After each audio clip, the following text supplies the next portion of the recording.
Hello and welcome to all of you eSailing fans around the world. Welcome to the Spanish Championship. And today we're going to see the first semi-finals of two. A lot of you players has fought for this, and we're going to do a fantastic show in today. But I'm not going to do it alone. Please welcome my co-host, Mr. Alec Wilkinson. Hey. Hola, buenos dias. ¿Qué tal, Thomas? Thank you. I have to say, my Spanish is not the best. I only learned a few words in school, but I know you're very good in different language, Alec. That's why we also have you here in the studio.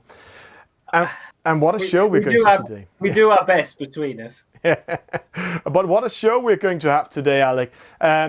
274 players came from the start in this championship, and tomorrow when we reach the final, there's been raced more than 270 races in total. That's crazy to crown the first Spanish champion. Yeah, I mean that's an extraordinary number of e-sailors, an extraordinary amount of organising as well on the side of the organisers. So they've done a fantastic job, and I've been following you and the streams that have been building up to this weekend's racing, and it's really exciting. So we've got semi-finals today. We've got two semi-finals. We're bringing you those live, and then tomorrow it's the big final. And it is the big final. But before, the first race is already ready. But before we start race number one today, let's go in and see who we will see in race number one. And here we have it on Sail Ranks, the program for the community, by the community. And when we watch it, we can see in semi-final one, we can see they already have 1 point. It's because the format is that they're getting the score from the quarterfinal into this semi-final, and then they are having 5 races back to back with 1 discard. And we can see Avaritop and Pasto, they perform very well. They have 1 point. They won their groups. Jon Gadona, CLDP sailor, 3rd place. Enric Nagua, also 2nd place. Then we have Jacobo Garcia. We have Matthias Bonnet, Cruiselator, in 4th position. Felix Pinot is span 1794. Panales, he's the oldest, as I remember, 55 years old. Then we have Avaro, Rausanlag, Diego Butin, also CLDP, Israel. Then we have one of my favorite players, Bandito. Let's see if he has his pink sail and unicorn on it today. Nano Stinga. Then we have Guti. We have UMSB, Ispan 2308, and Art coming in with 10 points into this semi-final. Yeah, so there already we're beginning to see who's likely to make it through, who isn't likely to make it through. But we've got a lot of racing over the next couple of hours, a lot of opportunities for those further down the leaderboard to make their way up the leaderboard and challenge for a medal race. Yeah. And Alec, let's go ready. Let's go straight into it. Race number one is ready in a few seconds. And there we have it, race number one coming up in Copa de España. And what a timing, the race has started, 1 minute to start. And let me make a small introduction of the players. This is Pasto. He has a unicorn on today. Maybe he's taking over the unicorn spot from Bandito. Rausanlag, we have seen him top perform, almost winning a Club Sevilla's race. Is span 2308. UMSB, Guti, Diego Butin. CLDP is span 1794, Cruiselator, Felix Pinol. Then we have Nanon Stinga, Eric Nogua, Jon Gadona, Art, Avaritop, Israel, Jacobo, Matthias Bonnet, Bandito, and Panales. And it's the J-boat in race number one, Alec. Yeah, so we are racing in a J70, we're racing a 49er, we're racing a NACRA. So 3 classes of boats in this semi-final, 5 races to be competed in. And we are just 15 seconds away now from the very first start of the very first semi-final race of the Copa de España, and it's going to be terrific. We've built up over the last few days to this, and they are away with Jean Cardona and boats and Cruiselator, boat 1355, out there as well. But Joan Cardona looking like he got the best start of all.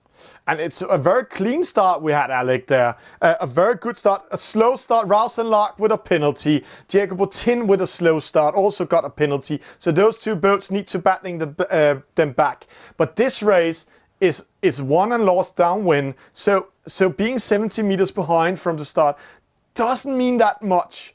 But it's interesting, the fleet is splitting up. Penal is going to the right-hand side, together with Ispan 2308. Opposite, we have Art and Ispan 1794. But in the middle, Joan Cardona, Felix Pinot, and Bandito. We're doing an upwind, downwind, upwind, downwind. So it's 2 laps of the race course for this semi-final. And I think that's going to be the format for all the races today. And we are, as we've said, in the J70, our first race in the J70, the slowest of the races of the boats that we're going to see today. Yeah, and now when you're saying slowest, upwind, it has an average speed of 6.0 knots. That's the best VMD button. See here, penalty, Cruiselator coming in front of Avaritop. Almost giving that penalty out there. So close, but it's still Joan Cardona in a good speed. So upwind, best VMG is 6.0, and that's no matter where you are in this race course. So it's all about being where the wind is. And right now, the wind is coming from left-hand side, and it's very dark in the left-hand side also. So a boat like Israel and a boat like Ispan 2308 has placed themselves very, very bad at the moment. It's Cruiselator. Ispan 1794, there is in good position.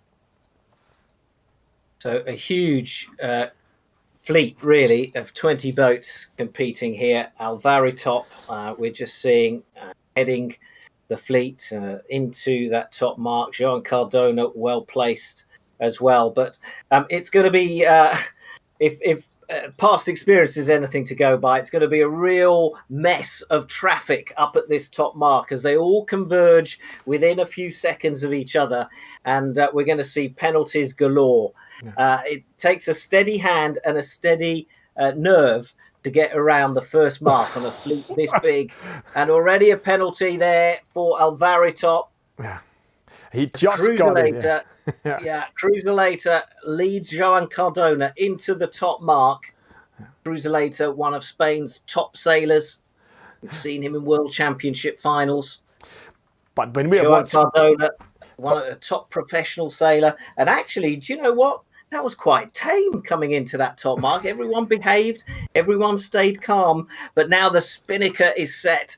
And Cruiselator accelerates downwind, and it's the downwind leg in the J70, the EJ70. It's the downwind leg that is vitally important and that often decides the race. Yeah, and it's quite good to see how clean. Oh, penalty to Pesto. He must be unsatisfied about that. That was an unforced penalty, but very clean start. But I have to say, the level of the Spanish sailors is maybe the highest level we have in the world. I've already said it's the Italians having the best level, but when watching these sailors here, Joan Cardona winning of SailDP qualifier, Cruiselator winner of SailDP qualifier, Bandito final in the SailDP qualifier, Avaritop, one of the top sailors in the Spanish community, winning a lot of the international races. So 4 top sailors already there, all candidating to be Spanish champion, but also world champion maybe this year.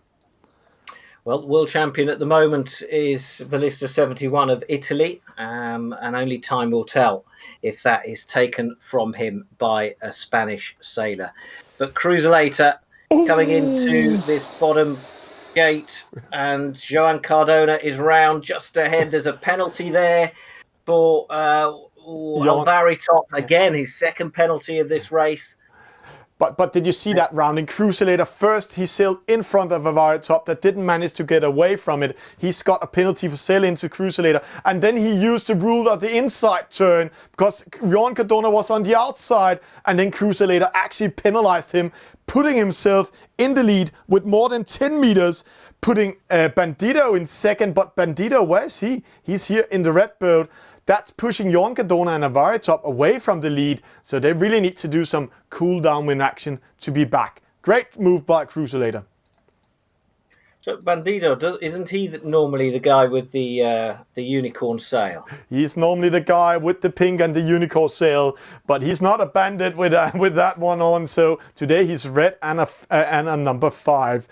Today he means business. Yeah. He's got the angry red sail on.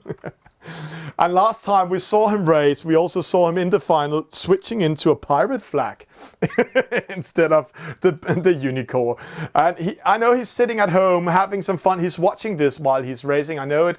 And the dog might move around his feet. He's one of the older guys in this race. And right now he's battling Avaritop, Johan Cardona and Cruiselator, the more younger crew in the top.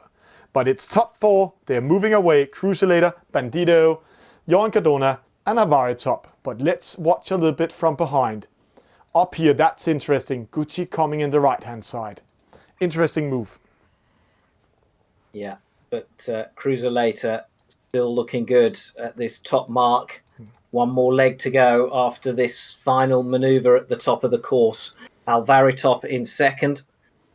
According to the data on the left-hand side here, we'll see what the reality is as they come into the top mark. Cruiselator manoeuvres and is in line now for that mark.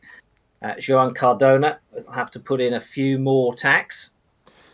And coming up on the inside is boat 1355. Avaritop also sneaking in. He's got to avoid the mark, to avoid the penalty, and so far so good for Avaritop. Johan Cardona in 4th. Avaritop, a bronze medalist at the Snipe Worlds. And then we have Jacopo Casilla coming in, and that's making a gap down to Rausenlak, his second penalty here, and his span 1794. And Rausenlak, he actually started in last position, and he's in 9th. And I have to say, I saw Rausenlak. He was the organizer of the championship of Nautica Marina Nautica Sevilla. And he won all the races except the middle race that counted. So there he got 4th. But he's a very, very good performer and coming back from last. But the battle downwind, Alec, let's see how it's going on. And it is quite a battle. Cruiselator with a 50-metre advantage now on the rest of the fleet.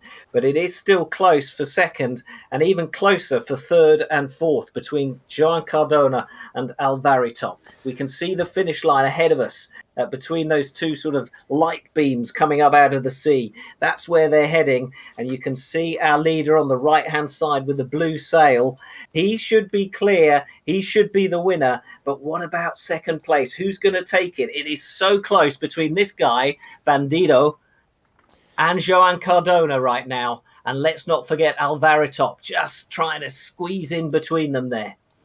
And Cruiselator crossing that finish line, winning this race, Alec. But it's going to be exciting for that second place. Who will take it, Alec? Who will take it? Well, it looks like Johan Cardona is good for second. He's got to put in one more manoeuvre and he crosses the line to take second place. And just on the inside, Bandido takes 3rd, Avaritop takes 4th, and Jacopo Garcia now comes in to take the 5th place. And when we're watching here, yeah, it's a great race, but it's also the battle for all the points here. Oh, penalty to Enric here, dropping from around 9th to 12th, slowing down. Oh. Felix Pinot coming in. Pasto, he must not be satisfied about that. 19 points. But here the score is Cruiselator with the first victory today of race number 1. Johan Cardona in second. 2 top names up there. Bandido also top performing. Avaritop 4th. Jacobo in 5th. Panales in 6th. Art in 7th. Matthias Bonet in 8th. Ispan 1794 in 9th. Ispan 2308 in 10th. Gucci 11. Nano Stinga in 12th. Rausenlak 13. And that's actually an amazing performance because he started in 20th position.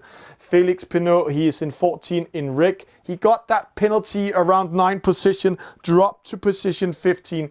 Israel 16, UMSB 17, Diego Botin, oh, hard day in the office for him, 18, and Pesto coming in 19. And Jon Cardona with the best start, best maximum speed, but it was Cruiselator sailing the shortest distance. But that's not why Cruiselator won this race. I have to say that was the genius turn. We can see it here at the gate mark. That's with number 4. That's where he both penalized a Varitop and penalized Jon Cardona. And see, that inflicted a hard damage on Jon Cardona's performance because he dropped to second. And that's how the cookie crumbles in race number 1. Please stay tuned. We'll be back with another race in a few seconds.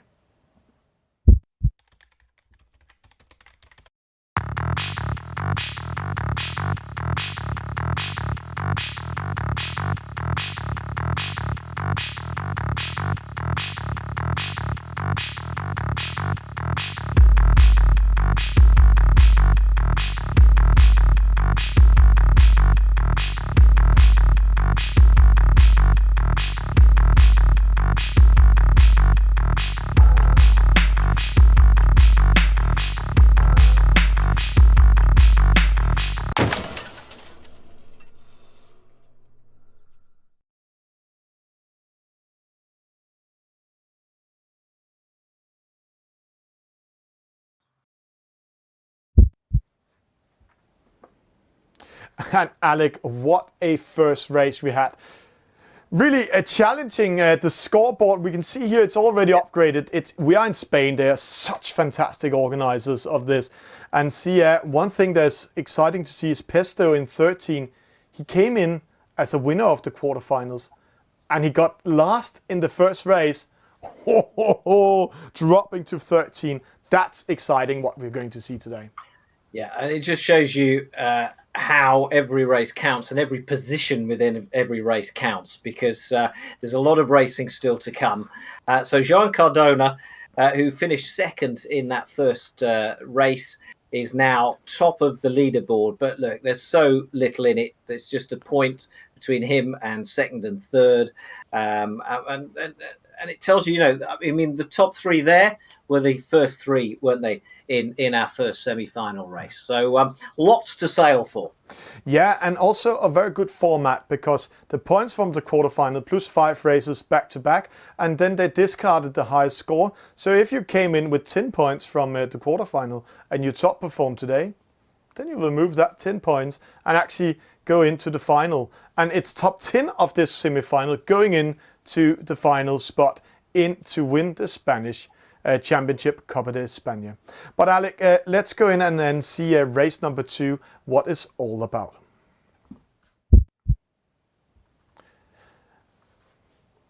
So we're going to do, again, in the 49er this time, so a faster boat.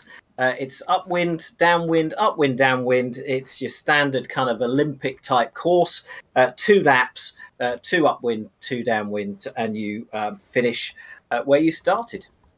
Yeah, and it's interesting to see, because this is the 49er, and Alec, the 49er is a fast boat. And when we see it, some of the stats of it: upwind 11.7 knots, downwind we can almost hit 23 knots. But then we also have it only have a wind shadow of 22 meters, and that means that this race is one more upwind than downwind. Yeah, so it's the opposite of what we've just seen in the J70. They've got to nail the upwind legs on the E49er. They've got to nail those, and then just stay out of trouble on the downwind. Because if you get it right upwind, if you spot the right breeze, you spot the puffs, you can gain 20 to 30 meters on that upwind leg. And there we have them getting ready for race number 2, Alec. It's interesting. All the boats are in here. We just have Pesto here with the Unicorn pink sail. Maybe he's trying to take some of the thunder away from Bandido, but it doesn't work that much, because he didn't got that position in the first race. Yeah, we've got a few pirate flags there as well, haven't we? Yeah. So I wonder if we're in for some dirty racing some penalties and some elbowing and fighting out on the course. We shall see. But the clock hasn't started yet. We're still waiting for everyone to join and waiting for the race organisers to hit the start button and get things going. But we're racing, for those of you who know it, we're racing on the Bay of Mallorca, or the Bay of Palma in Mallorca. And wouldn't it be fantastic to be there now? We've got, I'm in London right now. You're in Denmark, Thomas. But in London, we have the most fantastic weather today. In fact, it is a hot summer's day. But I tell you what, I'd still like to be watching this live in Palma, watching it on the water. Wouldn't that be fantastic? Yeah. 59 seconds to go. So we are into the pre-start, and now this is where the sailors are using that radar in the top left corner just to see which way the wind is blowing, trying to spot the wind socks, those red and white wind socks in that top left corner, trying to work out the direction of the wind, whilst also looking out across the bay to see if there are any dark patches of wind out on the course itself, out on the water. So it's just like, being out there on the boats themselves and doing it for real. Pasto already picking up a penalty in the pre-start, and now they begin to accelerate towards the start. 10 seconds to go, and they look like they're going for the middle of the course here, really. There's a little cluster up near the committee boat on the right-hand side, but it's going to be a clean start as they get away for race number 2, and this time it's in the 49er. Yeah. See, Jan Cardona with a false start. Second place overall, actually the leader overall. Second place is race number 1, and second place in the quarterfinal. Had a false start, dropping to 16th from the start, and the fleet is splitting out, and that's very costly because it's the 49er, Alec. And we just said when we analyze race number 2, it's the upwind race that's the most important. You lose it downwind, you win it upwind. So he really needs to top perform. Coming to 10th right now.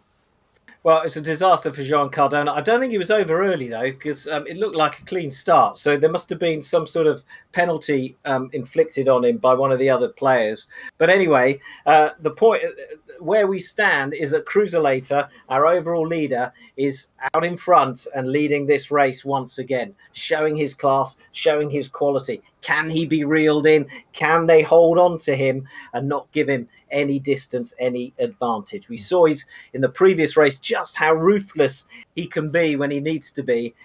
So his nearest challengers are really going to want to stay away from him, but in touch with him. Yeah, and going to the right-hand side, we've seen Bandito placing himself there. According to survey, he's in the lead. He is in a harder breeze, but having the wind a little bit against him. But he's in the lead. He's coming from starport, but see with speed, Cruiselator. It's Rouse and Lark. It's Avaritop. They will get in front of Bandito. Pesto coming in with the Unicorn there, stealing that from Bandito, but Bandito is in the lead of him. Alvaritop coming almost all the way to this ley line. Cruiselator in there as well. There he is. He's now in line for the mark. So Cruiselator leads at the first top mark. And we've got penalties for Felix Pignol and Alvaritop. I tell you what, Alvaritop, he does pick up penalties, doesn't he? Yeah, and it's the second time Cruiselator is giving him a penalty. So they have their internal battle. But in the 49er, at this point, it's very costly. See, dropping to 7. Spinning us up. Round they go. Downwind they head. And a few penalties there. Pasto picking one up. Israel Mim picking one up. And now they split. Some have chosen to go to the left, but the majority are choosing to follow Cruiselator down this right-hand side of the course. And frankly, who wouldn't follow Cruiselator? He's so dominant. He obviously knows what he's doing. If you're a little bit unsure which way to go, follow the main man. And it's interesting you're saying that because there's a darker breeze here. It's dark in the radar in this right-hand side. And see the green boat, Israel, went to the left-hand side. He was only sailing 17.1 knots, where the other ones were sailing 18.8. But in the top, see Cruiselator, Rouse and Lark. they are going to have a mano-a-mano battle. They are sneaking away. The guy from Sevilla against Cruisulator, and then Felix Pinot coming in with Art. Art is one of the boats very down low in the final score ranking. He qualified as the last. There. Yeah. And it's a Varitop again.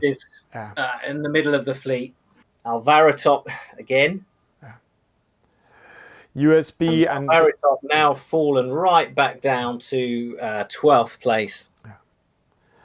But see how splitted this fleet is. Let's go to the chopper. Let's see it from here. See most of the boats going to the right-hand side. It's Rouse and Lark, it's Cruisulator. Rouse and Lark is currently in the lead, but will he be that? Art going to the left-hand side. Is Span 1794 also, and most of the fleet keeping themselves in the middle.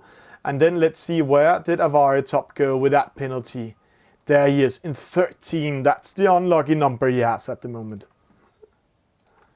Yeah, interesting the distance we're getting between the first and second place boat, because it looked to be a greater advantage from that chopper shot. But anyway, we'll see as they come to this mark again. And Rouse and Lark, Rouse and Lark, yeah. Thank you. Has the slightest of advantages. But Cruisulator coming starport. It's going to be interesting. Who will... Rouse and Lark is winning this one. They will have a mano-a-mano battle downwind, switching positions in the upwind race. Cruisulator needs to take care going behind. But let's follow that duel a little bit later, because they will battle for the victory. Now, here come the rest. Bandido, and in fourth place, Felix Peñol, who we haven't seen for a while. Nano Stinger and Pasto. Pasto making up distance on that upwind leg. Yeah. And see in front of us, Rouse and Lark and Cruisulator splitting up. Cruisulator going away and coming in. We need to follow this battle, because this is going to be a textbook attack. Wind Shadow coming in, Rouse and Lark jibes away, straight away. Cruisulator 20.8, Rouse and Lark slower. He is in lighter wind. Cruisulator managed to push him away. So Cruisulator is getting closer and closer. Wind Shadow coming in action. There we go. And Rouse and Lark jibes away again. The battle of the jibes. Who will take it, Alec? Yeah, it's a match race to the finish. At the fastest speed that these boats go, they're hitting 20 knots now. Cruisulator slightly faster. You can see the finish line just ahead of them. A penalty on Rouse and Lark from Cruisulator. He's done it again. Yeah. Aggression has been his tactic, and it's what has got him the victory in race number 2. So it's Cruisulator. 2 out of 2 for him. Rouse and Lark is second. Felix Piñol is third. And let's just follow the battles behind them now, with Peñales and Joan Cardona trying to make up distance. Joan Cardona, with that terrible, disastrous start, is currently sitting in 13th, and that's the position that he'll finish in. Yeah. And we just saw here, we're seeing the last boats coming in. But what an downwind battle between Cruisulator and Rouse and Lark. And the reason why Rouse and Lark lost it was because Cruisulator 3 times in a row made the classic, hey, I will jibe away when you're coming close to me. And this time he didn't jibe away, so Rouse and Lark sailed straight into him, got a penalty because Cruisulator had the right of way. So Cruisulator with a victory, Rouse and Lark this time second. Great job by him. Felix Pinol in third, Bandido in fourth. Good average positions for him to get into top 10 and qualify to the final. Nano Stinger is in 5th, Art in 6th, Matthias Bonet in 7th, Pasto 8, Enric Noguera in 9th, Israel 10, UMSB in 11th, Panales 12, Joan Cardona 13. See how costly that start was. Diego Butin 14, Jacopo Garcia 15, Avaritop 16, Espan 1794 17, Gucci 18, and Espan 2308 in 19. Well, I'll tell you what, apart from the leader extending his lead, it certainly shuffled the pack. I mean, it'd be interesting in a few moments to look at that overall leaderboard. Let's have a look at the stats first, though, Thomas. Yeah, and the stats is saying Crusader again with a fantastic start. But see, he didn't sail the shortest distance. He didn't have the maximum speed in there. That was Israel, and that was Nano and Felix Pinol doing all that. But why did Crusader win? And we can see the battles here. In the upwind race, that's number 4. There, Rausenlark did the best upwind race when they came upwind. And we can see he took the lead there. But Crusader, he's so damn good of those downwind attacks. Getting closer and closer to Rausenlark, capturing wind speed, doing the giant battle, and then tricked Rausenlark to sail into him. And then Rausenlark got that penalty and Crusader that victory. And the same thing we saw Felix Pinol. He actually also doing a great downwind battle against Bandito and winning that one, jibing away from Bandito, and Bandito get 4th in total. And this is fantastic race by them. And one thing also interesting, see that penalty for Johan Cardona in the start. He was starting in, it was a 4-start, Alec.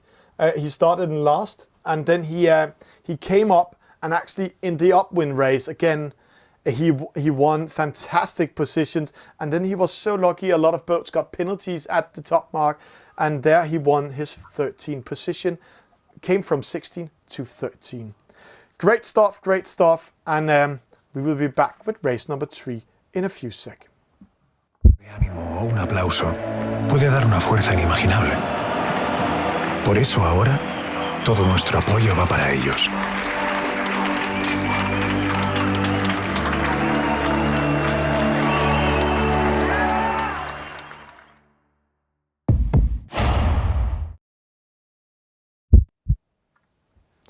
And Alec, cool racing we're seeing today. It's very interesting to see this. And as you said, this is turning up and down the scoreboard. And here we have the overall sail ranks at the moment. Crusader with the lead.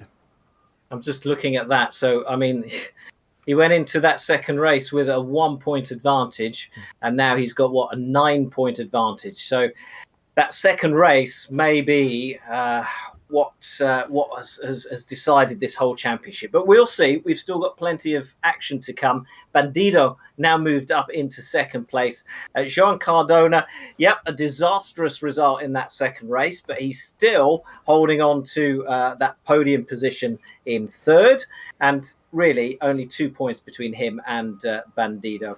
Alvaritop, though, I think he's the one that missed out most after that race, dropping down to 5th place. Yeah. But remember one thing, Alec, they have a discard. And right now the discard is 13 and 16 points, 13 for Johan Gondola and 60 points from Alvaritop. So they need just to perform rest of the day to keep their positions, but a small slip up will be very costly. Let's get ready for race number 3. Let's see what it's all about, which boat we're coming into. So we're moving into the NACRA 17. They're just going to jump out of their 49ers into the foiling NACRA. The fastest boat we're going to see here this afternoon. And like the 49er, really the upwind leg in the eNACRA 17 is the most important leg of the race. It's in the upwind that you can really seal the deal in these races. You can lose them on the downwind, but you can win it on the upwind. Yeah, and one thing we also need to say is if you're watching the stats, it only has a wind shadow. It's a light boat and it's an interesting boat. It has a wind shadow of 22 meters, but this boat is hard to race because two things. It's going to slide around the corners when we are coming around the marks. It looks like it's drifting around the marks, so you really need to be good of timing that. But also, this boat don't like hard breezes. So you need to find a middle way when you're going upwind, because if you're going into a harder breeze, it actually slows down. But let's get ready to rumble. They are in next race. Yeah, most of the features, the sort of tactical, strategic features of sailing the NACRA 17 that you get in normal, real Olympic sailing. They've transferred a lot of those features into this NACRA 17. So it is a fascinating boat. And you're quite right. If the wind is too strong, then you're in danger of losing control of it because it's so skittish, it's so fast. But equally, if it's not, if the wind's too low, or you find yourself in a bit of a hole, then it just falls down off its foils, and you really pay the price. But we're into the final minute of the pre-start, and let's have a quick tour of these boats. This is Cruisulator we are watching right now, and it will be interesting to see him, where he will positioning himself. Right now he's behind the rest of the fleet, so let's just keep an eye on him. That's the leader. Let's see what he will do. He will try to sneak up to the starting line, but will he be at the committee boat or independent? Right now it looks like the wind is coming from right hand side the next 12 seconds. So he's placing himself on the committee boat because then he will be on the inside in a favored position to actually defend his position against the other boats, so they can't tack to the right-hand side. But he's going to have a very slow start. Let's follow this one. They're all clustering towards this right-hand side, towards the committee boat. But Cruisulator is looking for a way through. There's a lot of traffic there, and I'm not sure how he's going to get through. But some have accelerated away early, and we're going to have some penalties. Plenty of penalties, as you can see. Another one for Jean Cardona yet again. Diego Botin got a good start this time. Alvaritop also got a good start. There's our second man overall, Rausenlag. He's side by side with Cruisulator right now. Maybe they're just keeping an eye on each other. But it's very, very interesting. Let's try to go to his span here. We just go up to the chopper. See how spread this fleet is. Penalty in the middle to Jacobo Garcia. But see here, opposite side, Enrique in the right-hand side is span 23 there. But opposite here, we have Nano, Felix, USB, and Alvaritop. This time he didn't got penalized, and he's in the lead. Interesting what's going to happen. Yeah, we spotted Diego Botin in the center of the course there. There and he he's is. got a really good start, the best start so far of his semi-final races. And it's interesting, Alec. Did you remember what I said? It's not about being in the stronger wind here, in the harder breeze in the NACRA 17, because then you will actually lose momentum.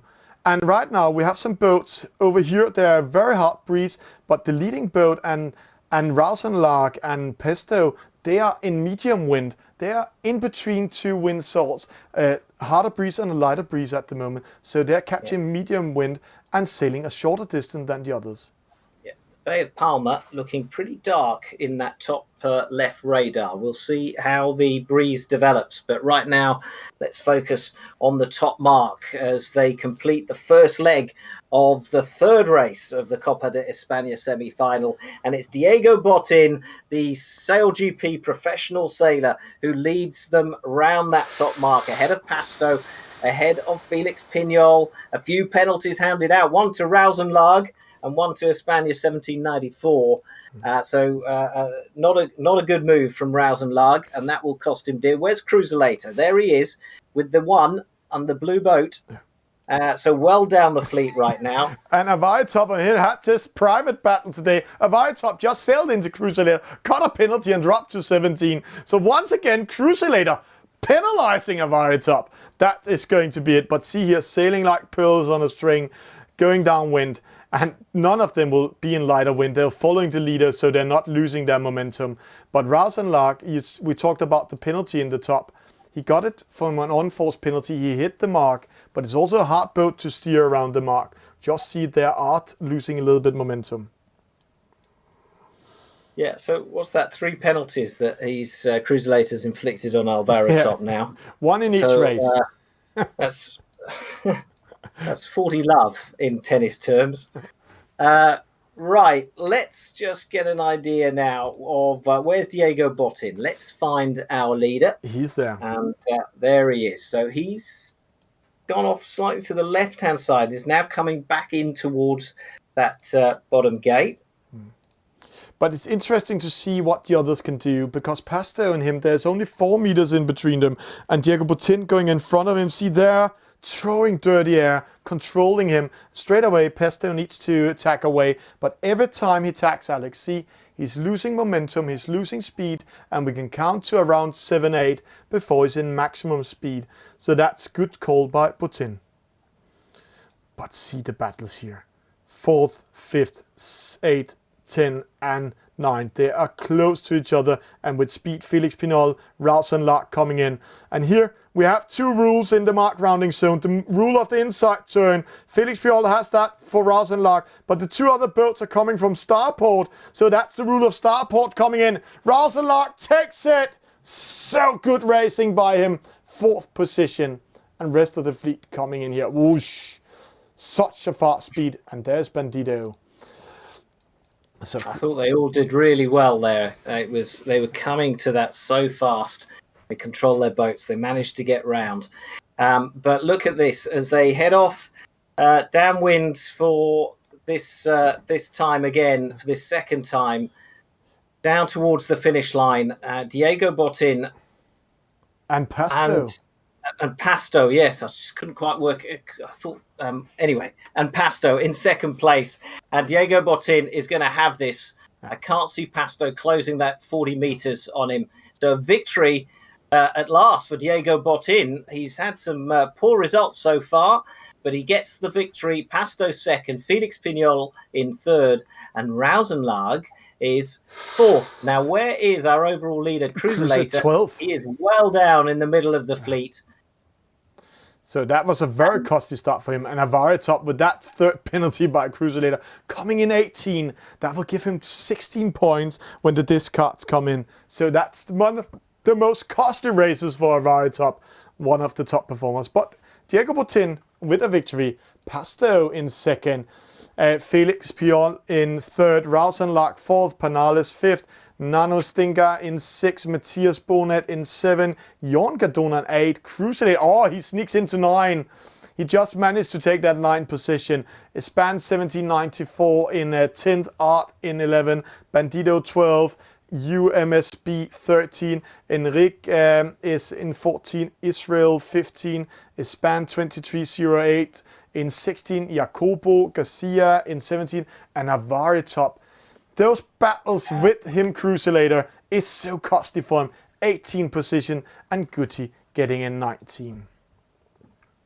We're gonna watch the next race and see if Alvaritop sort of goes and looks for trouble with Cruiselator, or if it's the other way around. Yeah, and they are battling each other all the way, but it's it's a millisecond deciding who's getting that penalty. Jon Gardona with the best start, Cruiselator with the best maximum speed, and in the NACRA it's all about speed. Rausenlark sailed the shortest distance, but Cruiselator and Jon Gardona didn't win it. It was Diego Botin, and he was actually getting that victory almost from the start, defended it well. We saw how he was tagging in front of Pasto, forcing him to do extra attacks and losing momentum. Felix Piol also kept that third position all the way. But here again we see an upwind action. Rausenlark coming from 7th position to 4th position. Great upwind by him. And we saw how he came on the inside, just in front of Panales and rest of the crew. And Cruiselator battling his way up to 9th from behind, starting in 17th position. Interesting what's going to happen in race number 4.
and Alec Wilkinson.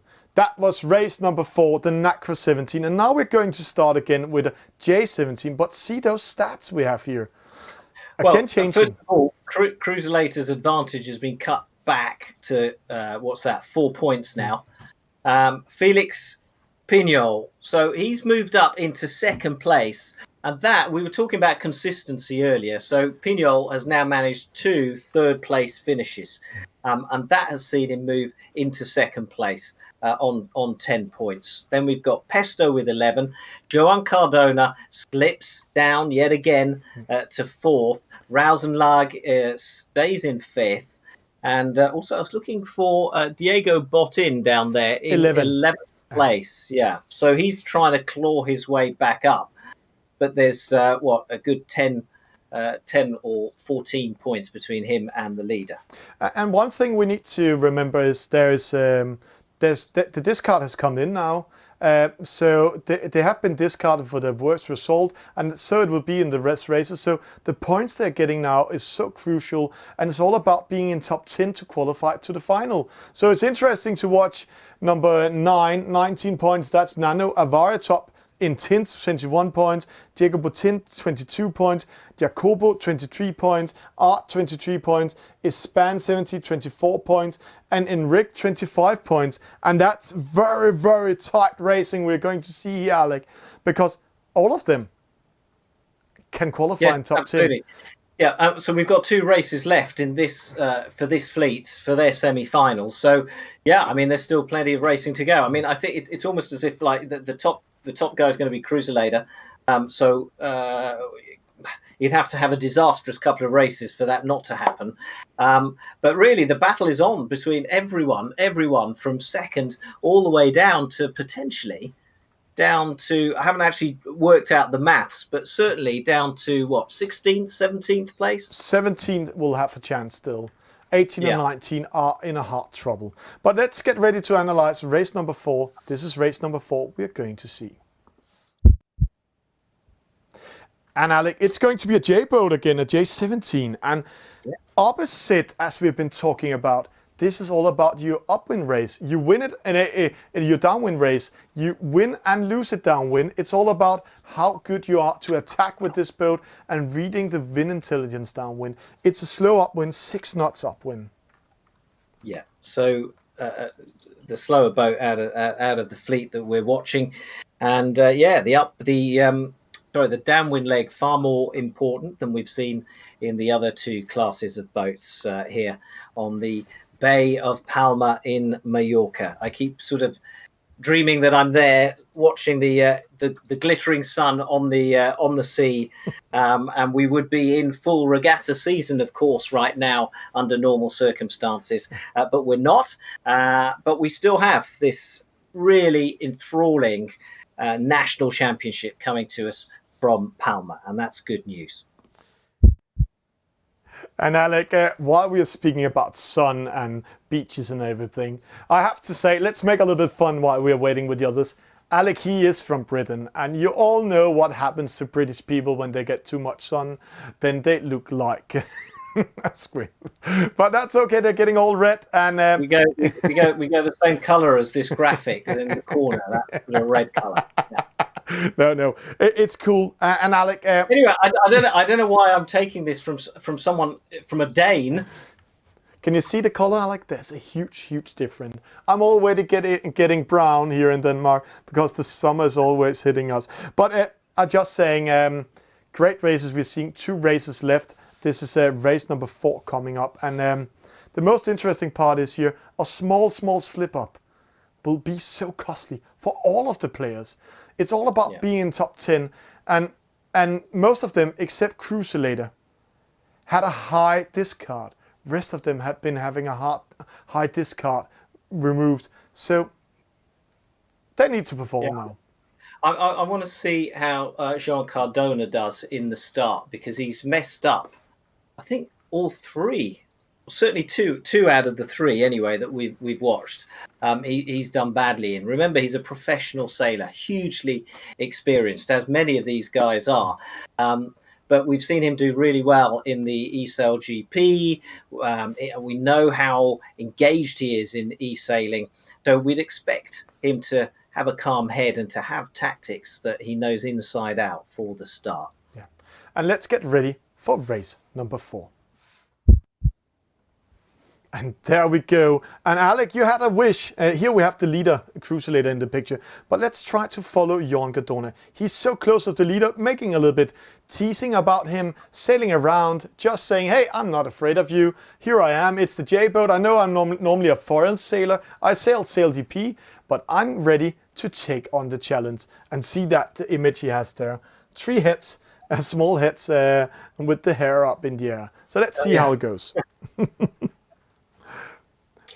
So that's Jon Cardona. The other guy, of course, and his teammate in Sail GP is Diego Botin, who is hugely experienced in Olympic sailing and sort of professional inshore sailing as well. So here, though, Cruiselator is the man to watch. He's the man to catch overall in the leaderboard with 20 seconds to go. Race number 4 of 5 for this fleet of semi-finalists. And the clock counts down. There's a penalty for España 1794 already, one for Israel as well. And we've seen Israel challenging at the front quite a bit. Cruiselator with a penalty just before start. They're clustering up at the committee boat. That can be very costly for him. See, that's going to be a very slow start and a false start too. Bandito also. So 2 top sailors in trouble, and it's the J-boat upwind. That's very costly because that's hard to capture. But they're going to the right-hand side. But best start this time for Penales. He's here in the middle together with Jon Cardona. He started in 2nd. Yeah, it got very busy. The traffic very busy indeed at that end of the start line. It's where they all wanted to go from. And it just got too close and too busy in the end. But Jon Cardona out in front. We wondered how he would do, and he's done very well indeed. Felix Pignol 2nd, Enric Noguera in 3rd. Overall leader, Cruiselator, currently sitting in 8th. Yeah, and he's there behind Jon Cardona, but he's in a position where he actually can penalize Jon when he crosses in, because he's coming from a starport. So a small slip up from Jon and a little bit there where he doesn't focus on it, he will get a penalty. Let's try to go to Matthias. Here we have Matthias Bonnet. He can't tack up towards the mark because the other boats is Span, Pesto, Enric and Rausenlark. They are there, will penalize him from starport, but they all need to wait for Enric to tack up before they can do any actions, or else they need to bear away or come from behind. Now it starts. Enric goes up and he's in trouble. Felix Bjorn, oh, they are so fair-like, these sailors. So this is a good match we're going to see here. Yeah, it's an interesting sort of interesting way of interpreting the rules in eSailing, isn't it? Yeah. Where you've got the kind of some of the gentlemanly rules and behaviours of that you see on the Olympic circuit, and then you have some far more aggressive sailors as well, like Cruiselator, who will go for a penalty at the slightest opportunity. Yeah. Bandito here on the ley line, heading towards the top mark at the conclusion of leg number 1 in this 4th race of the semi-finals. Penales going wide and now tacks into the top. Interesting call by Penales, because he can use his best VMG. He's doing that. There's a wind shift. Unlucky for him, there's a wind shift against him, so he needs to do double tack. See, there's the double tack. Or else if there wasn't a wind shift, he could actually use his a better angle coming down. And see, Jon Cardona, he was caught in that wind shift, and all the boats coming in on the same time. 2 rules in the stake. Pesto on the inside. Wilbel got the penalty. Rosenlark came from starboard, so he just managed to come from starboard. Enric coming in and penalty to Gucci. That's good news for Jon Cardona. Then he kept that 4th, 3rd position. Felix coming in, penalty to Span. Where's Crusader? He's caught there in the middle. Penalty to the leader. 12th position, Alec. UMSB really taking action there to avoid a penalty at the back of the fleet. But, well, it's often in the J70, it's often very busy at the top gate, and it was again here. And So the fleet has been shuffled. We've got Rausenlag out in front, Eric Nogueira now in second, Pasto down to third, and Joan Cardona down to fourth. Felix Pignol, and he is sitting in fifth. Yeah, but see, Enric, he did a mistake. He went to the right-hand side. See, 13.8. The others are hitting almost 15 knots, 15.2. They are having so much more speed, and they're coming from they have the right away. So Enric, he drops from second to fifth in that downwind action. And as we're saying, you're losing this boat and winning this boat downwind. Penalty! Oh, I thought it was Jan getting it. It's Felix Pion sailing into him. And penalty there for Pasto. Yeah. Pasto against... And Jan also. Oh. So some crucial penalties there as they start this next leg. And Rausenlag staying clear and out in front. Pasto now losing distance. Felix Pignol trying to gain on him. But Joan Cardona picking up a penalty as well. And interesting to see Crusader has dropped to 15 at the moment. Not the best downwind action he had here. Also, he was part of a battle with 3 penalties in that mark round. He's 17th position.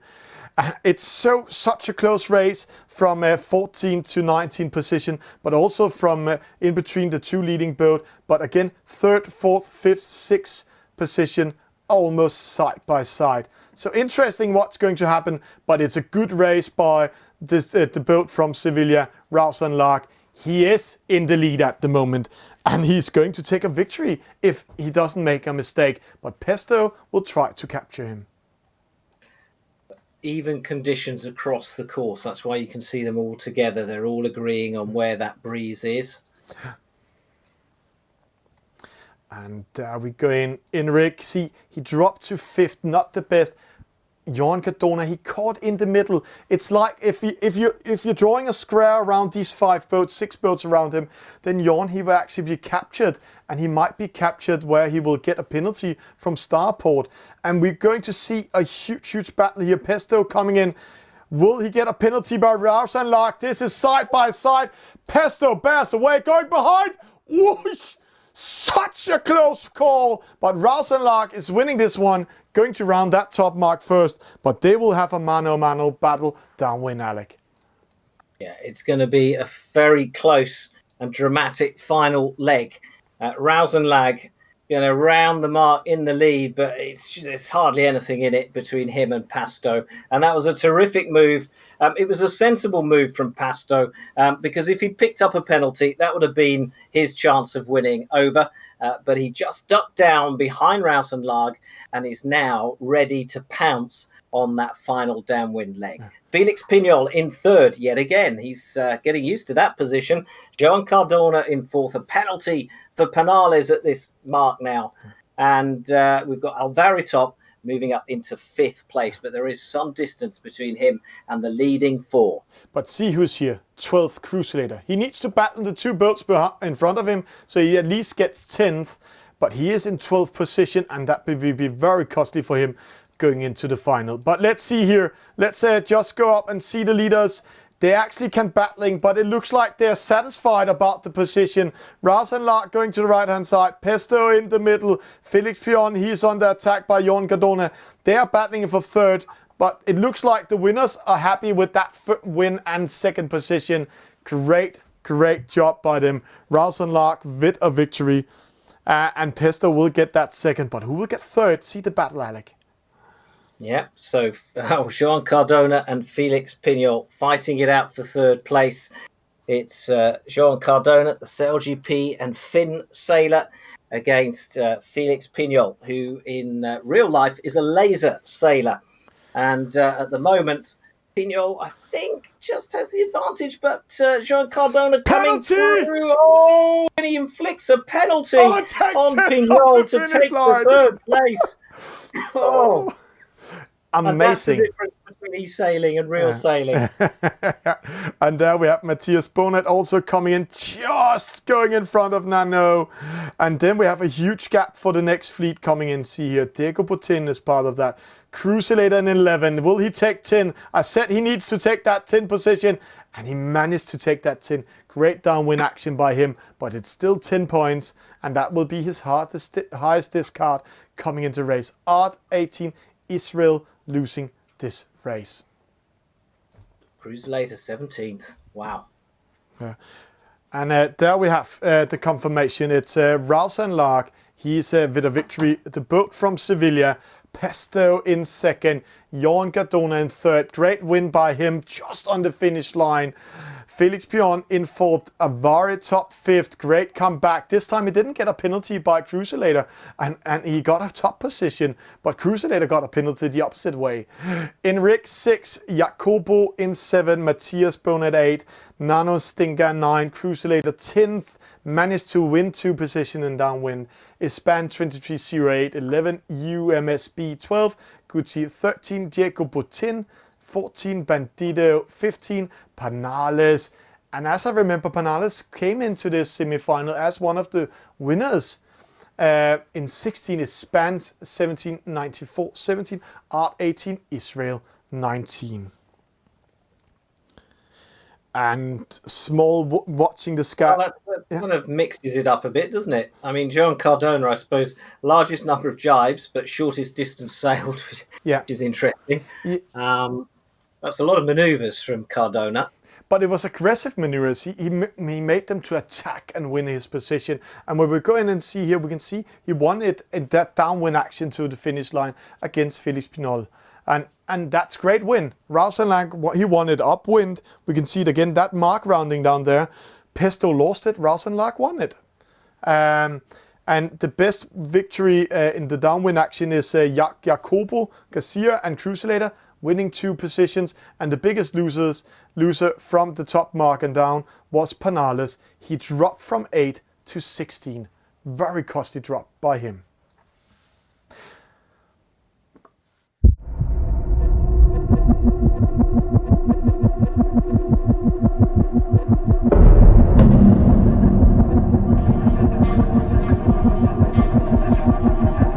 El deporte, y en especial la vela, yo creo que nos enseña a ser resilientes, a no rendirnos nunca, a reinventarnos en situaciones difíciles. Al final es de los errores cuando más se aprende, y tienes que fallar y caer y levantarte y aprender, y volverás a caer en lo mismo 1000 veces hasta que quede impreso en ti, porque al final si quieres llegar a lo más alto es la única manera. Hablar de esto me recuerda a una frase que me gusta mucho y es muy oportuna, que dice que cuando el camino se hace duro, solo los duros siguen caminando. Y es que es 100% cierta.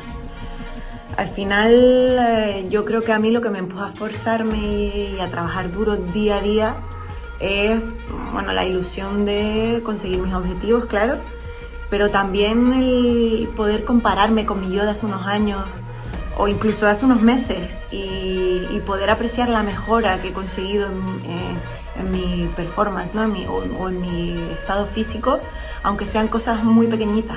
La superación es un pilar importantísimo, no solo para crecer como deportista, sino también como persona.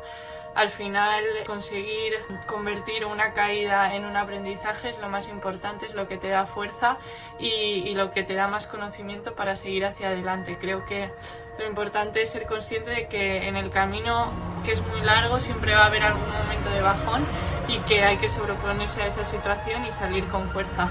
Y yo tengo una frase que me aplico mucho, que es que no sea porque no lo haya intentado. Siempre con lo que tengo lo intento, voy con todo y bueno, si sale bien y si no, lo habré intentado.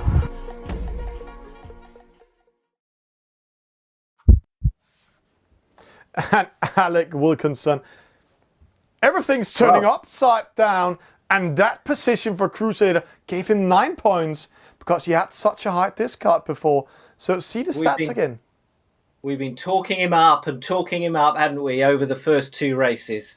And he's now dropped down to 4th place from 1st. That is a huge drop. That was a really disastrous result for Cruiselator because he's already got 1 discard. You know, he can't afford to lose any more.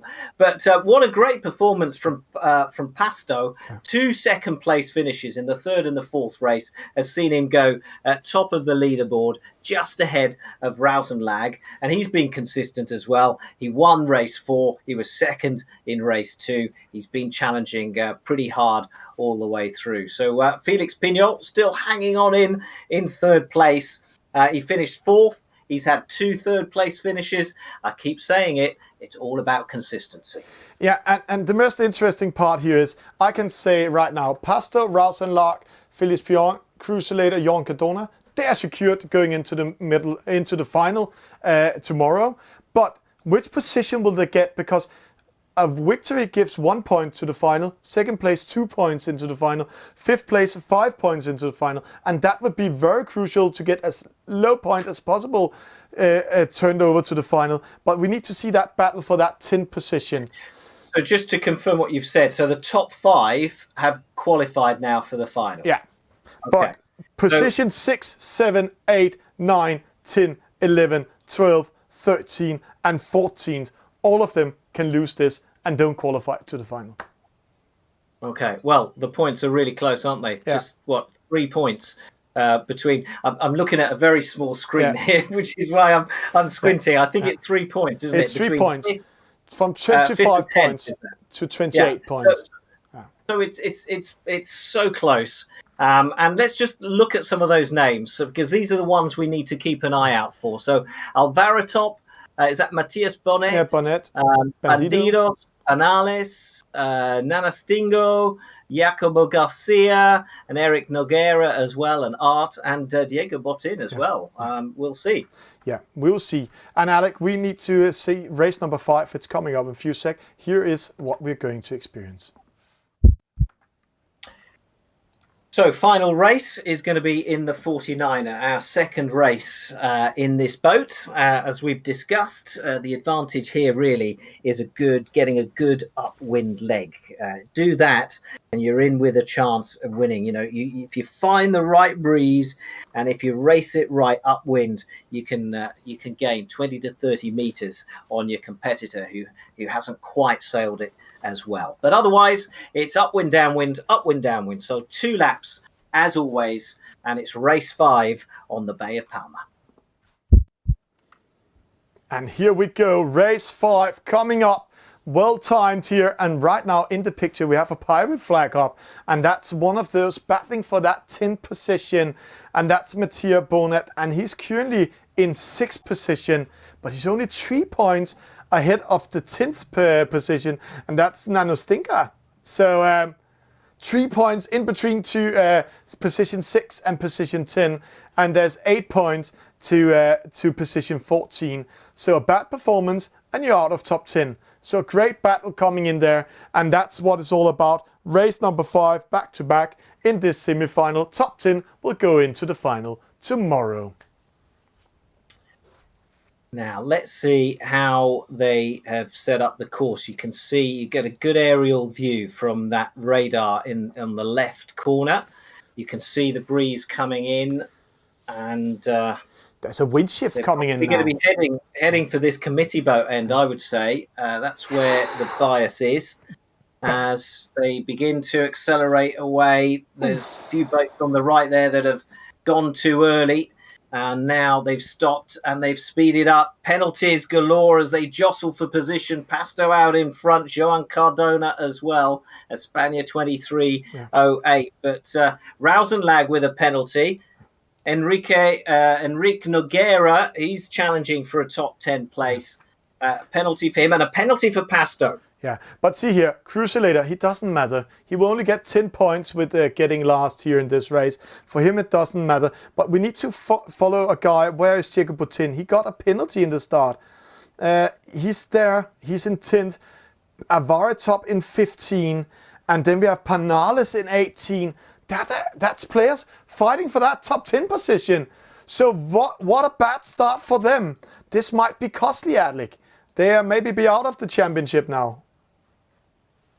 See how this unfolds. But see. Bandido out in front right now. We said, didn't we, when we were looking at the overall leaderboard, he was going to have to put in a really good performance to claim his place in the final tomorrow. And so far, it's going well. Guti in second. USMB, who picked up an early penalty in the pre-start, in third. And then we've got Joan Cardona in fourth. Yeah. But interesting, see here, Bandido coming in, just going up here. He is in second at the moment. Great job by him. And there's a wind shift coming in. Gucci, Bandido, USMB are going to battle for that mark rounding, but Johan Cardona is in the best position because this is the rule of the inside turn coming up. So who will take it? Who will take this victory? Wow, everything to race for as they come up to the top mark for the first time. We've only had a minute 45 of racing and already it's been breathtaking. Guti out in front. He should be clear. But what about the three boats following him? Trying to go into the inside is Johan Cardona. He's successful. And UMSB in there as well. In fact, they all behaved and got round quite cleanly, but it's penalties now behind them as the rest of the traffic joins. Art penalty, España 1794 penalty, Israel penalty, but our leaders are clear. The spinnakers are set and they're heading and accelerating downwind for the first time. Yeah, and it's interesting to see because Bandido, Matthias Bonnet, they want to be in that top 10. And right now, with those positions, they are in top 10. But Avaritop, he really needs to step up a little bit. Enric Nagoa also, and Nano Stinga, or else they are out of it. And Diego Botin, here we have a battle. All points counts. Diego Botin, he needs to get 5 points more in front of Enric Nagoa. Then he is in top 10. Let's see how this will unfold. Yeah, they're the leaders crossing ahead and behind of each other, but they've now slotted into their position as they... Let's go down to that bottom gate and have a look, because Johan Cardona seemed to be having some trouble there. Well, there's some penalties handed out. Yes, penalty to Johan Cardona and a penalty for Pasto as well. And Crucilator in 8, it's not his, it's like he's more relaxed. He knows I'm in the final, but Crucilator is battling for those crucial points. So he can get as good points as possible to the final. Remember, number 1 gets 1 point, number 2 gets 2 points, number 3 gets 3 points into that final. And right now, Johan Cardona in 8, Crucilator in 6, Pasto in 7. That's the top boats battling for points. And it doesn't look like a battle.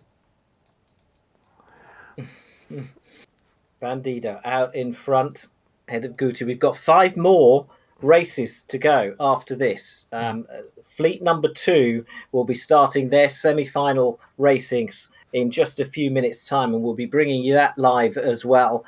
But at the moment, the focus is on this final race of this fleet to decide who will go through to tomorrow's final. And at the moment, Guti is out in front. Guti takes the lead from Bandido on this second and final upwind leg. Matthias Bonnet is third. Johan Cardona into fourth. You can see the green boat there. UMSB in shot in the centre of the screen. But very good call by them. Yeah. Oh, I was just looking. Matthias Bonnet, he seemed to take a strange angle into the mark there. Johan Cardona fourth then. But our leader is clear as he heads downwind towards the finish line. Bandido second, 50-odd metres behind the leader as Guti accelerates away downwind. Yeah. But it's a good performance by Guti, Bandido and Matthias Bonnet. They really listen to what we say. You need to step up, guys, now if you want to be in top 10. And then they're taking the win, the second and the third, and actually beating some of the top players that are performing all night. Right now, we have an interesting battle. Johan Cardona, he's getting the best possible result towards the final. He's in fourth, and see Pasto 8 points, and Crucilator 7, and that will give them a lot of points. And Avaritop, it looks like he might not go into top 10 with this 12th position. That will be costly. Let's see, 19.2. The others are much faster than him. He's sailing into lighter speed. Let's have a look at the leaders, though, as they come towards the finish line. Guti, the man who sails a snipe in real life, 3 times European champion in the Snipe, takes victory in race 5 in this semi-final, ahead of Bandito, Matthias Bonnet in third, España 2308, and Cruiselator just crosses the finish line there in 7th place. And behind him, Felix Pignol, probably with one of his most inconsistent performances right in this final race. He knows he's through to through to the final, though. But interesting to see this scoreboard here, because a lot of points will be switching around, and we will see a change in top 10, and we also see a change in top 5 that was secured in qualifying. Guti with a victory, Bandito second, Matthias Bonnet third, Ispan 2308 fourth, Jon Cardona fifth, and that's good position for him. UMSB 6, Cruiselator 7, Pasto 8, Felix Pinol in 9th, and that's a costly one. Ispan 1794 in 10th, Avari top 11, Enric Nagura in 12th, Rouse and Lark 13. And I know he's secured of getting into the final, but why not come into the final with best possible result? Take a 13 position. I know he will be discard 13, but he will get the higher score into it. Nano Stinker in 14, Avaro in 15, Diego Botin, he will not be in top 10 with 16 position. Nakobo in 17, Panales 18, Art 19, Israel 20. And best start for Nano Stinker, and Matthias Bonnet had the best maximum speed. Ispan 2308 sailed the shortest distance. Jon Cardona, a lot of jibes, a lot of aggressive jibes again downwind to do some attacking. And here we see Guti coming with a bad start and winning that upwind, Alec. We have been speaking about it all the time. 49er, it's upwind, you're winning it. And here we see Guti starting in position 8, winning the upwind, coming in the lead, and defended that lead all the way. And it looks like Nano Stinker got a penalty in the start, drops all the way down, and couldn't come back in the race. Bandito winning a downwind race. It's the top mark race he's winning, and getting second. Matthias Bonnet winning downwind race, getting third. Great job by all of them. And I have to say, the loser in this race is actually Jon Cardona. He was in second and dropped to 5th. Can't wait to see the final overall leaderboard. And we will see this just after seeing one of the players in this race, Diego Botin, in the 49er.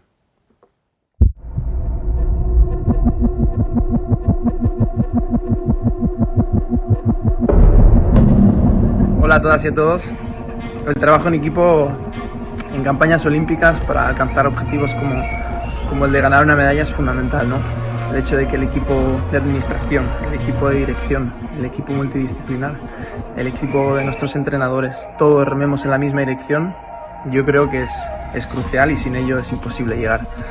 Y en el caso concreto del tándem Tara Pacheco y Florian Trittel, lo que más nos caracteriza es lo bien que nosotros dos nos complementamos, ¿no? Ella es muy fuerte en áreas en las que yo puedo necesitar un poquito más de ayuda, y al revés también, ¿no? El trabajo en equipo es una de las claves del éxito, no solo en el resultado, sino en el rendimiento y en el día a día, y todo este largo camino que nos hace que todo el mundo lucha por un sueño, ¿no? Por una medalla. Y bueno, personalmente con Diego, yo creo que somos a veces personas diferentes, pero creo que es lo que lo hace bonito y especial, porque nos complementamos muy bien. Uno hace unas cosas, el otro hace otra. Creo que eso es una de las claves del éxito, el saber trabajar con una persona, entender en qué le molesta, qué no le molesta, y creo que al final pues es lo que hace que el camino también sea más llevadero.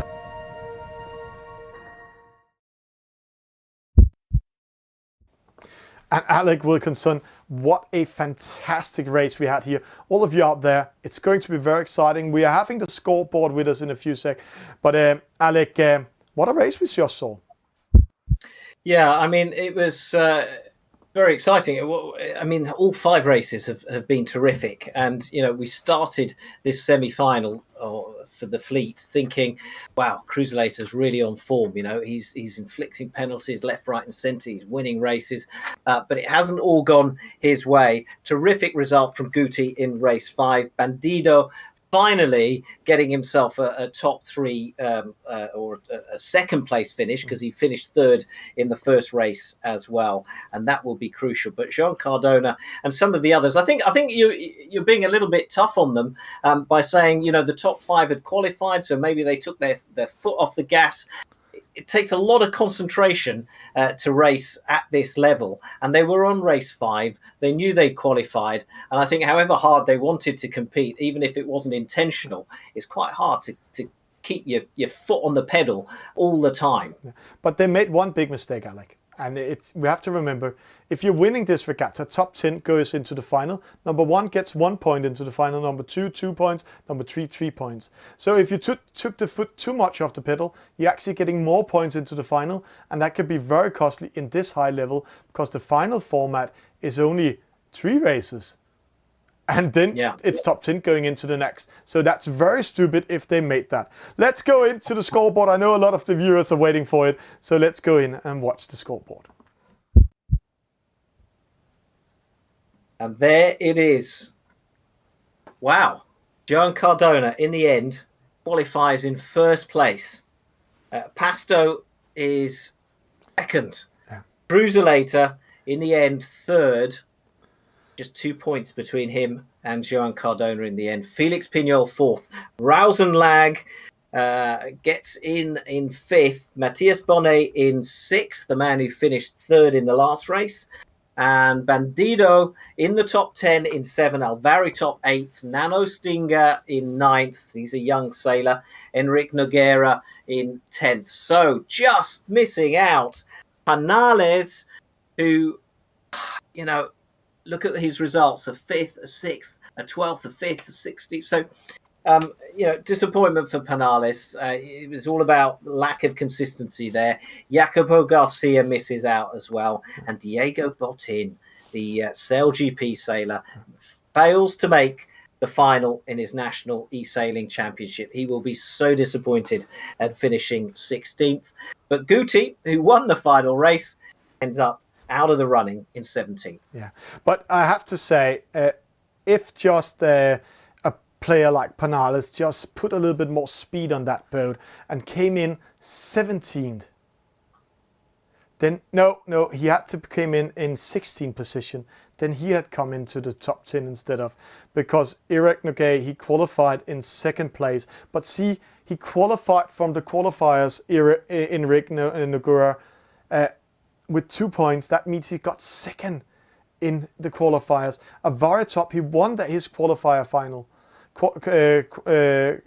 and came in as number 1 to this race and ending up 8th. This just shows how big a level we have here in Spain. And Alec, that was semi-finals number 1 of today. The next one will start in around 10 minutes. And congratulations to the first 10 sailors qualifying: Joan Cardona, Pasto, Cruzelator, Felix Pinon, Rausenlag, Matthias Bonnet, Bandido, Avaritop, Nano Stinger, and Enric Noguera. But so a huge number of sailors, 40 in total, split into 2 fleets, each fleet racing 5 races.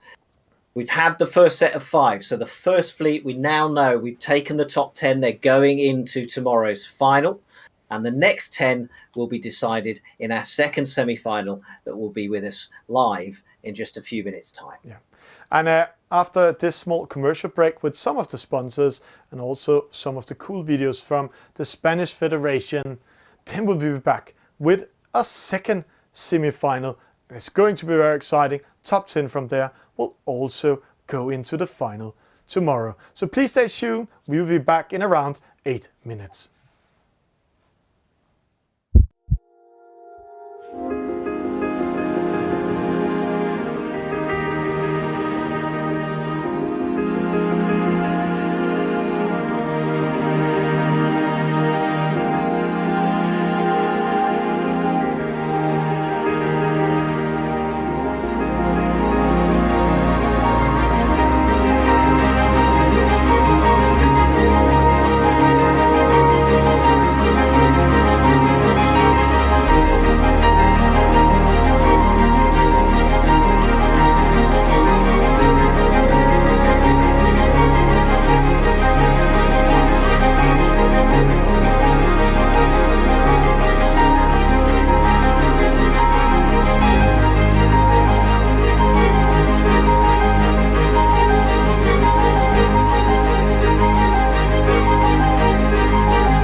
aplauso puede dar una fuerza inimaginable.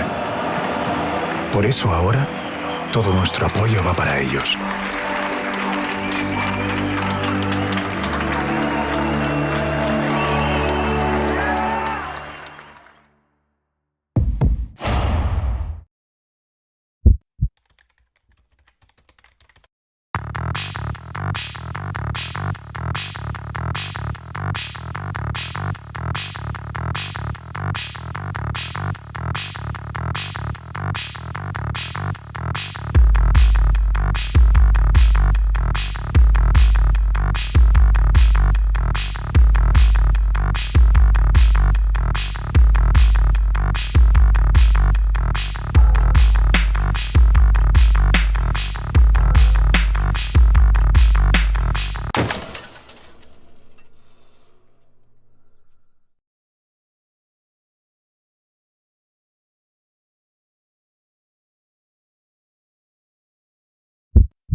Cuando hablamos de gestión de éxito, para mí es gestionar expectativas. Todo el mundo conoce la parte visible del éxito, que es la satisfacción de un deportista por subirse a lo más alto de un podio, compartirlo con su equipo y con las personas que lo han apoyado durante todo ese largo camino y el reconocimiento que con ello conlleva. Pero el éxito es como una moneda y tiene dos caras.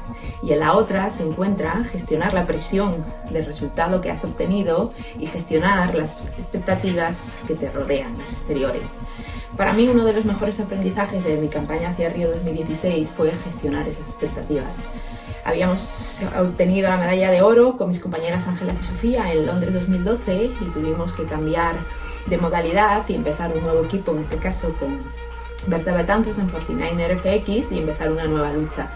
Las expectativas que se generaron alrededor del equipo eran muy superiores a las que realmente podíamos llegar, porque, como todos sabéis, el éxito es fruto del trabajo y del tiempo.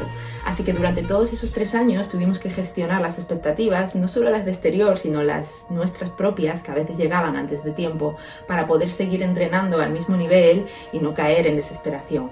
Por lo tanto, para mí lo más importante de todo es saber que las únicas expectativas con las que tienes que cumplir son con las tuyas mismas. El resto las utilizaremos para motivarnos, porque que la gente tenga expectativas más altas de las que de momento puedes dar es simplemente una muestra de confianza hacia el equipo y es la parte positiva de esas expectativas que se crean alrededor del equipo. Para mí es esencial saber que el éxito tiene dos caras y que con las dos tenemos que trabajar.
And all of you out there, welcome back on eSailing TV on to this Copa de España, the Spanish Championship, to all the international viewers out there. And we have just been playing the first semi-final, Alec, and we're going into the second semi-final. And what some world-class sailors we're going to see there. Yeah, we've got some terrific names here. I'm reading them off my tablet here because obviously their real names are not necessarily their game name. So the classic one is Vivaracho, and you might say, who the heck is Vivaracho? Well, it's none other than Anton Paz, who is the 2008 gold medalist from Beijing in the Tornado class with Echevarri, his partner. So a really big name there, all the way down to a guy who's only got a set of numbers for his game name, 209952, and he's a very young Spanish sailor just coming through the ranks of eSailing, but he's made it through to the semi-final. Will he go all the way and make it into the final? Hector Dominguez, the national Spanish coach in the laser class, he's taking part in this. Ramon 732, a really good 420 sailor. So some huge experience here, but also some youth that we're seeing coming through. And of course, in eSailing, Thomas, it's not just about experience on the water. It's also about knowing your device, knowing the rules of eSailing, and knowing how to play those rules. Yeah. And Alec, let's go see a little bit about the format. And the format we're going to experience again in this semi-final is the same as last one. They're getting their points from the quarterfinal, then they're getting 5 races back to back, and race number 1 is a long upwind in the J70.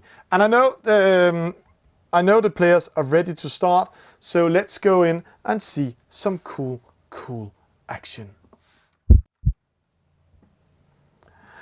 Absolutely. Let's not keep them waiting. We've got 5 races. We've got 2 in the J70, 2 in the 49er, and 1 in the NACRA 17. We start with the first of the J70 races and some silver ferns being flown on those boats.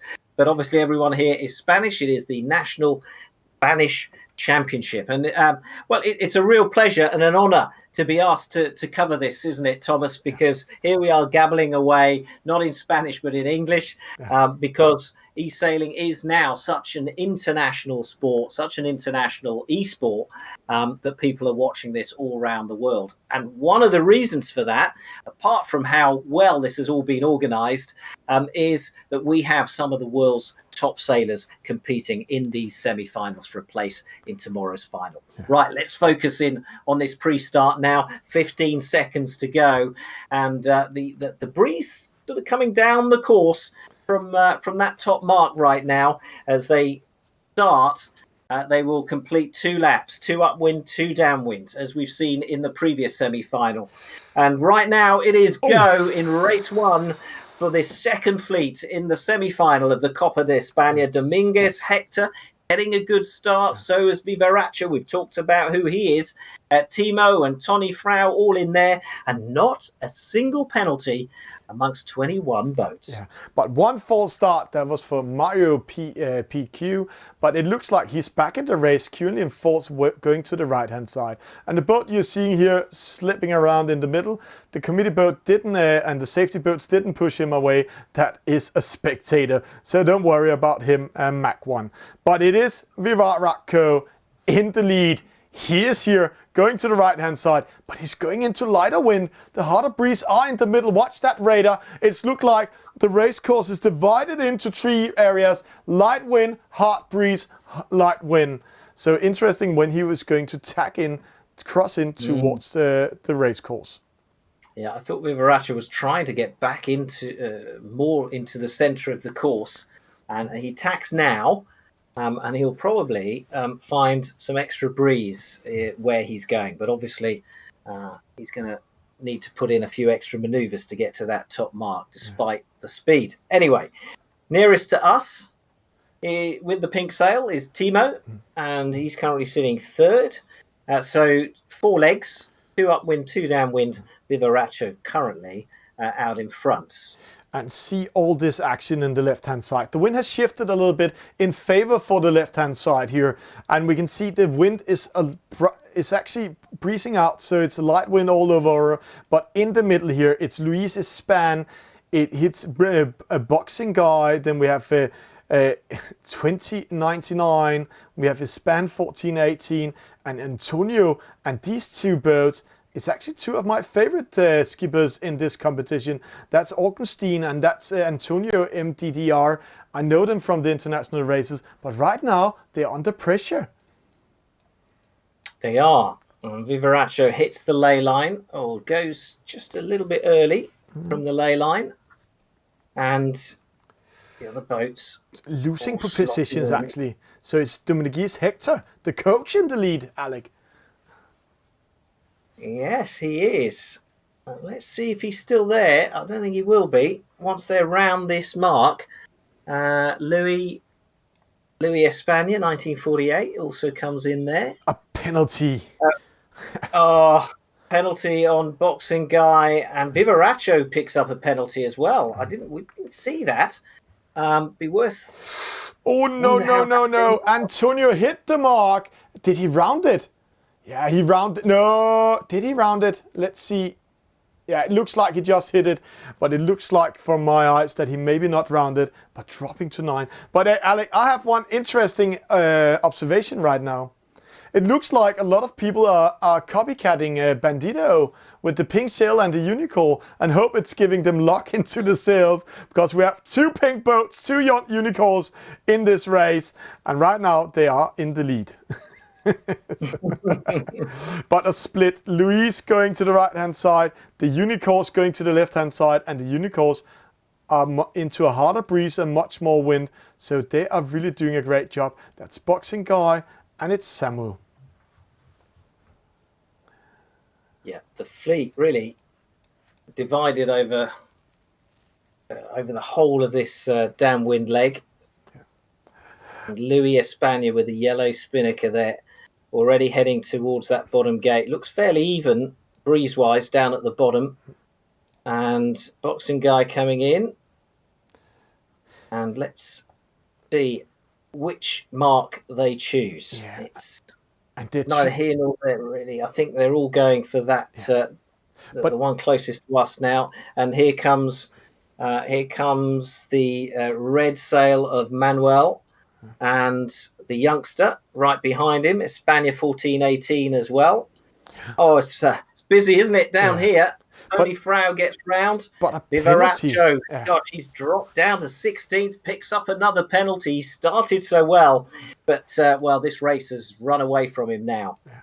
But it's quite interesting to see they actually all rounded the favorite side of the mark rounding, except one boat. And that was Super Nitro. He went to the opposite side. So he sailed a little bit longer distance. And luckily for him, a lot of penalties were happening out to some of the other boats because they were clustering up. So he actually won some position. But see here, he's dropping down now to 18th position because he's sailing a longer distance than the rest of the fleet.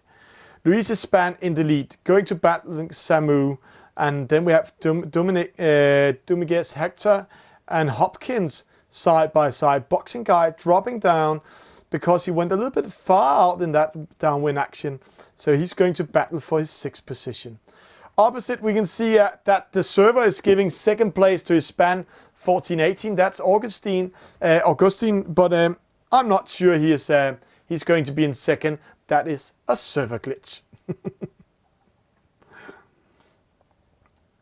Antonio MD coming in 5th.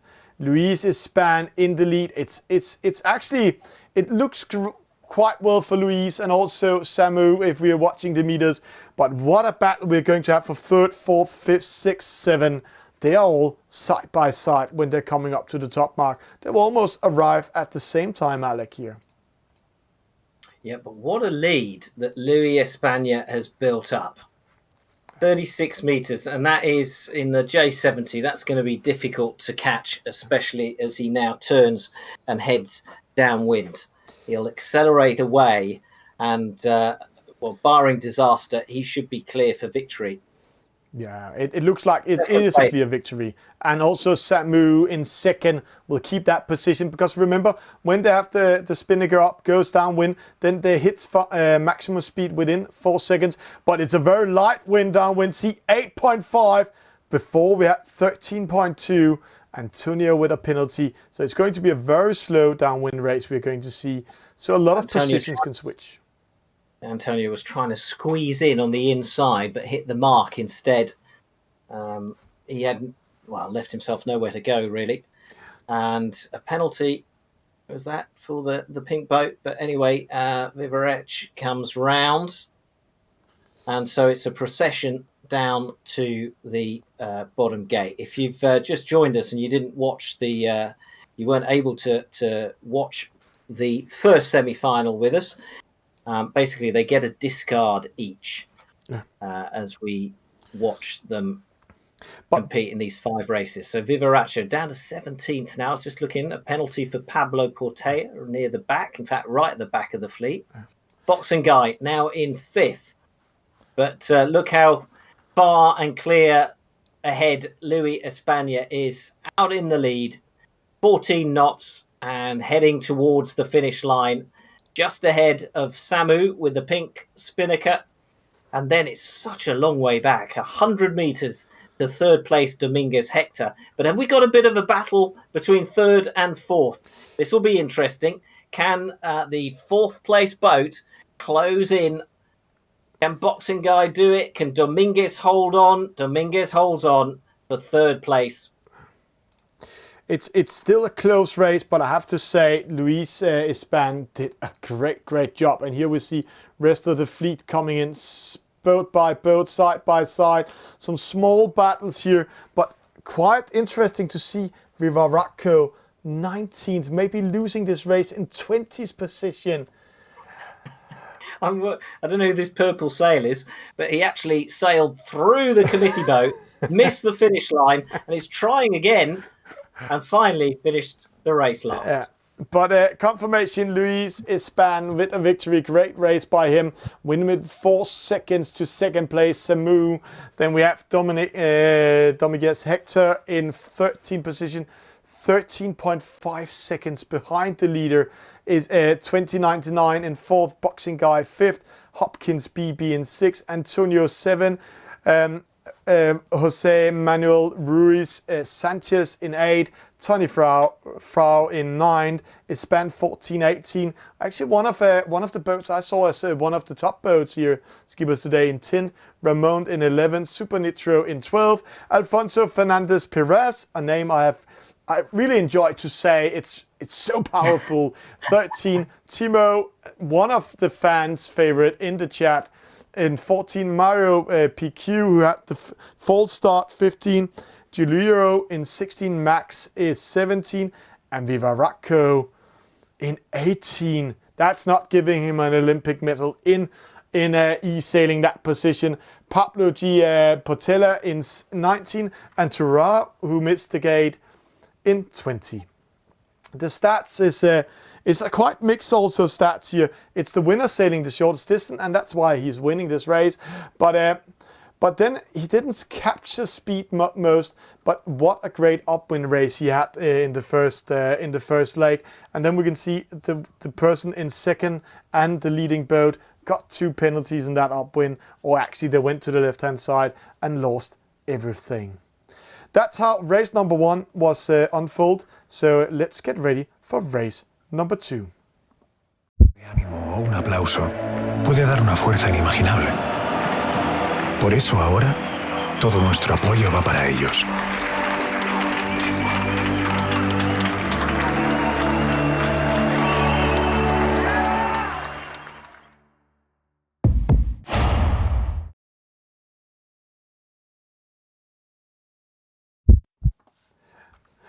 And Alec, let's go in and see the results. It's quite interesting what's happening. What we just experienced here is those winning this race was those not qualifying the best position into these semifinals.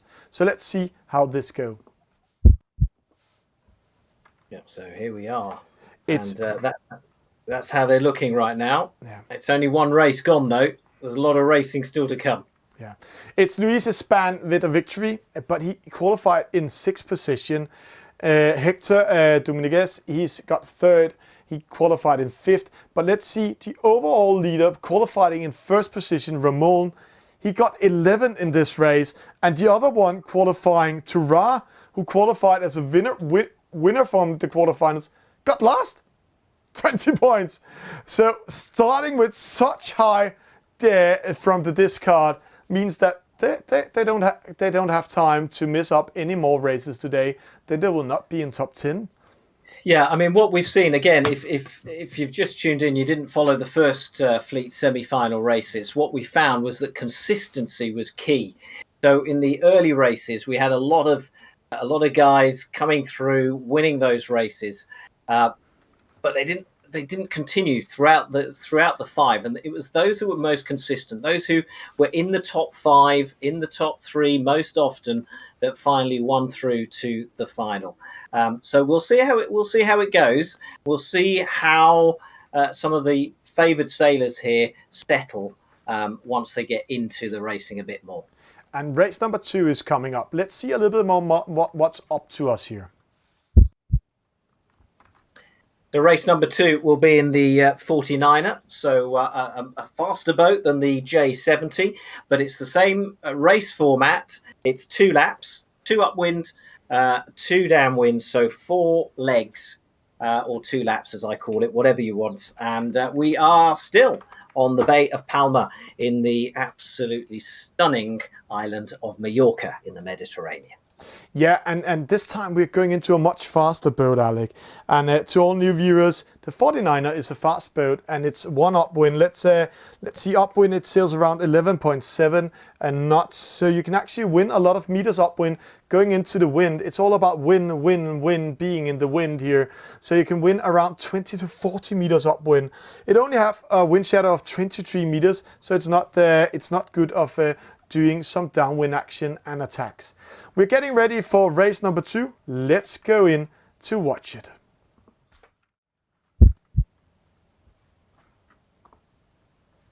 Here we go.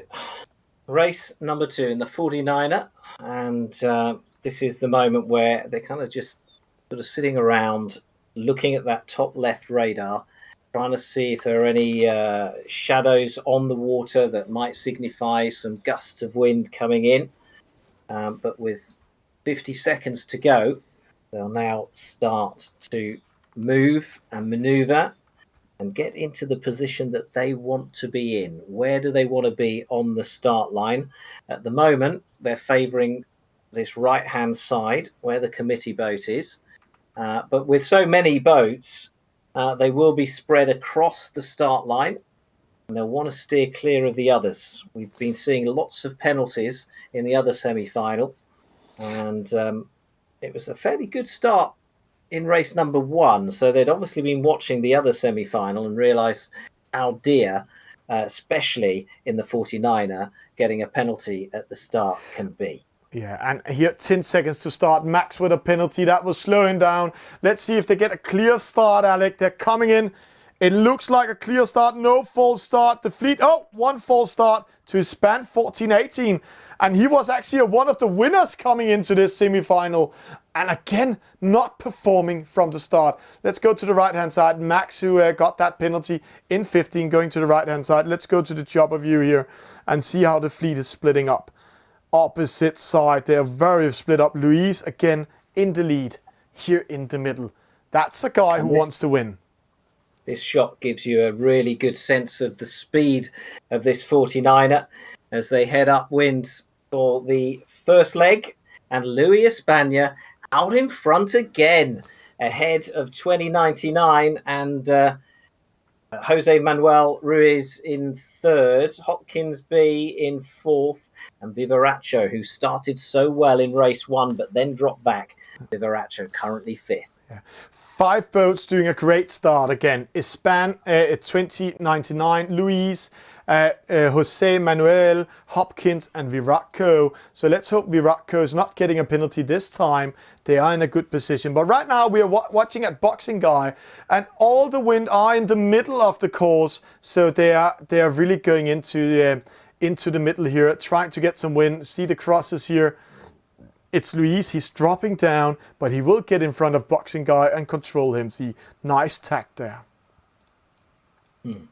Yeah, this fleet heading towards the dotted white line, the ley line, the most efficient way to the mark. And you'll see them tack now and head towards that mark. They're coming, others are coming in from the left-hand side. One of them sticking to the middle of the course. But he's going to have to put in at least a couple of tacks in, and that's going to lose him time. But our leader right now is España 2099. Second place is Jose Manuel. And then comes Vivaraccio, moving up from 5th to 3rd. Louis dropping down from 1st to 4th. Boxing Guy in 5th. Hopkins B in 6th. And a couple of penalties as well. Super Nito and Max 1123 picking up penalties. Tura, who finished last time, is 20th this time as well. Yeah, and he also came into this race as a winner of the quarterfinal. So this just showed the level of this Spanish championship, that the winner of a quarterfinal is last in his second race again. Battling downwind. We see here Pablo G. Portela, Antonio MDDR. That's some of the fans in the chat cheering on them, but they are actually a little bit behind. So let's see the battle in the lead. Luis getting dirty air by Boxing Guy. Hopkins in 6th, Vivaracco in 3rd, Jose Manuel Ruiz Sanchez, and then we have 2099 coming in. And right now, it doesn't matter which side they go to. Oh, what's happening there? Boxing Guy losing everything. Don't drink and sail at the same time. He went outside of the mark, hit a boat, got a penalty, and then came back again. Drops to 7 in that battle. That's good news for Luis, because now he's all by himself again. Of course, some of us sail much better once when we're drinking and sailing at the same time, but not in the case of these top sailors. Luis España here now trying to regain the lead, but Vivaraccio has gone out in front and is building a lead on this second upwind leg. Yeah. And here Hopkins almost getting a penalty. We just see it from top by Luis, but Luis tacks away. Dominguez Hector in 10th, so not his race this time. But let's try to follow the leader. He's under pressure. He's just managed to go in front of 2099.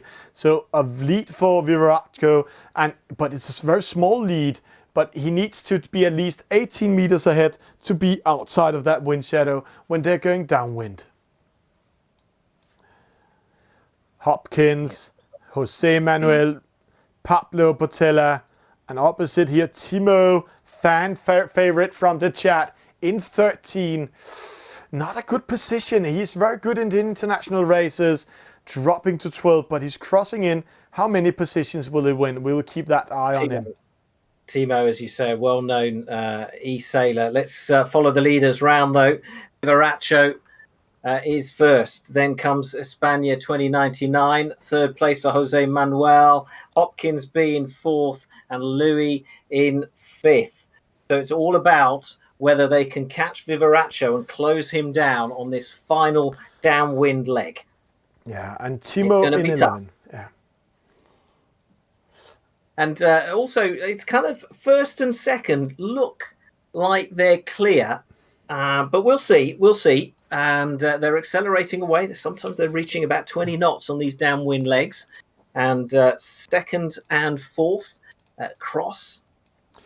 They're crossing, but there's too much distance in between them. So no excitement for top 3. But see the battle for 4th. Luis and Hopkins are battling. A battle for 9th and 10th and 8th.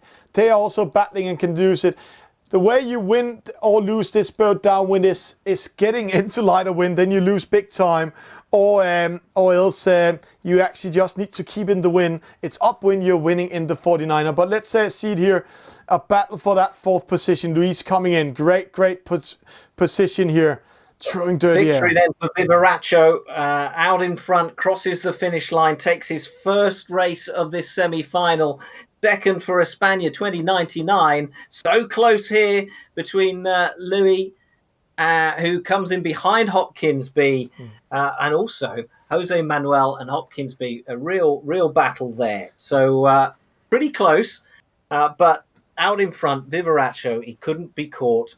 The former Rolex Sailor of the Year for Spain takes the victory in race 2.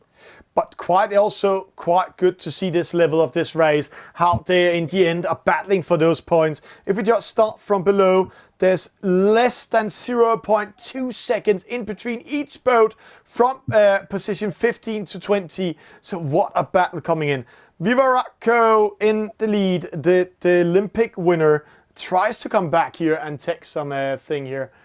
And then we have 2099 in second, Jose Manuel Ruiz Sanchez in third, Hopkins in fourth, Luis Espan fifth, Dominic Hector sixth, Antonio 7, Pablo G. Portela 8, Espan 14, 18, 9, Boxing Guy 10, Timo 11, Super Nitro 12, Ramon 13, Samu 14, Alfonso Fernandez Perez 15, Mario PQ 16, Turra. Again, a really bad position, giving him 17 points, Max 18, Tony Fraud 19. And sorry to say to Javi, as to in the chat, Julio in 20th position. Stats. He's got a supporter in the chat, has he? Yeah, yes. A huge supporter in the chat. Best start for Alfonso Fernandez Perez, 0.3 seconds. That's a world-class start in this game. And also in the 49, a very close start. Still the shortest distance was 2099. But when we watch this here, we can see Vivaraccio, he actually won that race upwind. Won it in the downwind to the gate mark. And there he won that race in front of 2099. Jose Manuel Ruiz Sanchez, he came back in the race, in the upwind race. Hopkins also winning there. Luis, he drops down in that action there. So top 5 didn't switch much position, but Boxing Guy got that penalty and jumped all the way from 6th to 10th. Great stuff, and it's the NACRA 17 next. Yeah, NACRA 17 coming up after this commercial.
And Alec, good stuff we have today. Two very close semi-finals. And again, we have a scoreboard mixing up and down on everything again. Yeah, 2 very different races, the J70 and the 49er. Well, let's have a look at that scoreboard when we can, because I think we've had a real shuffling of the pack. One of the favourites that we were expecting to see do really well in the first race, but he disappointed, came through. Vivaraccio came through to win this second race.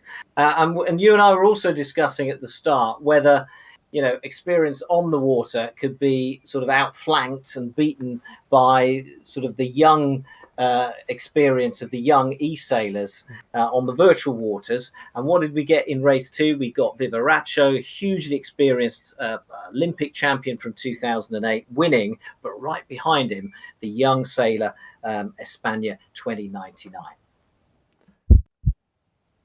And here we see the scoreboard before going into next race. And when we see it here, we have Luis Espan in the lead with 12 points. Only a discard of 6 points. That's actually his qualifying score. There's the highest point. But a player like Viveracco in 8, he has a discard with 18 points after next race. So if he doesn't screw up rest of the day, but doing a great performance, then he will be in the lead, Alec. But it's a high discard number to have. So right now, Hector, Jose... I think, I think at this point, they don't need to be thinking about discards. They need to be doing as well as they can. They've only had 2 races. And if you're racing for your discard after race 2, then that's a recipe for disaster in my mind.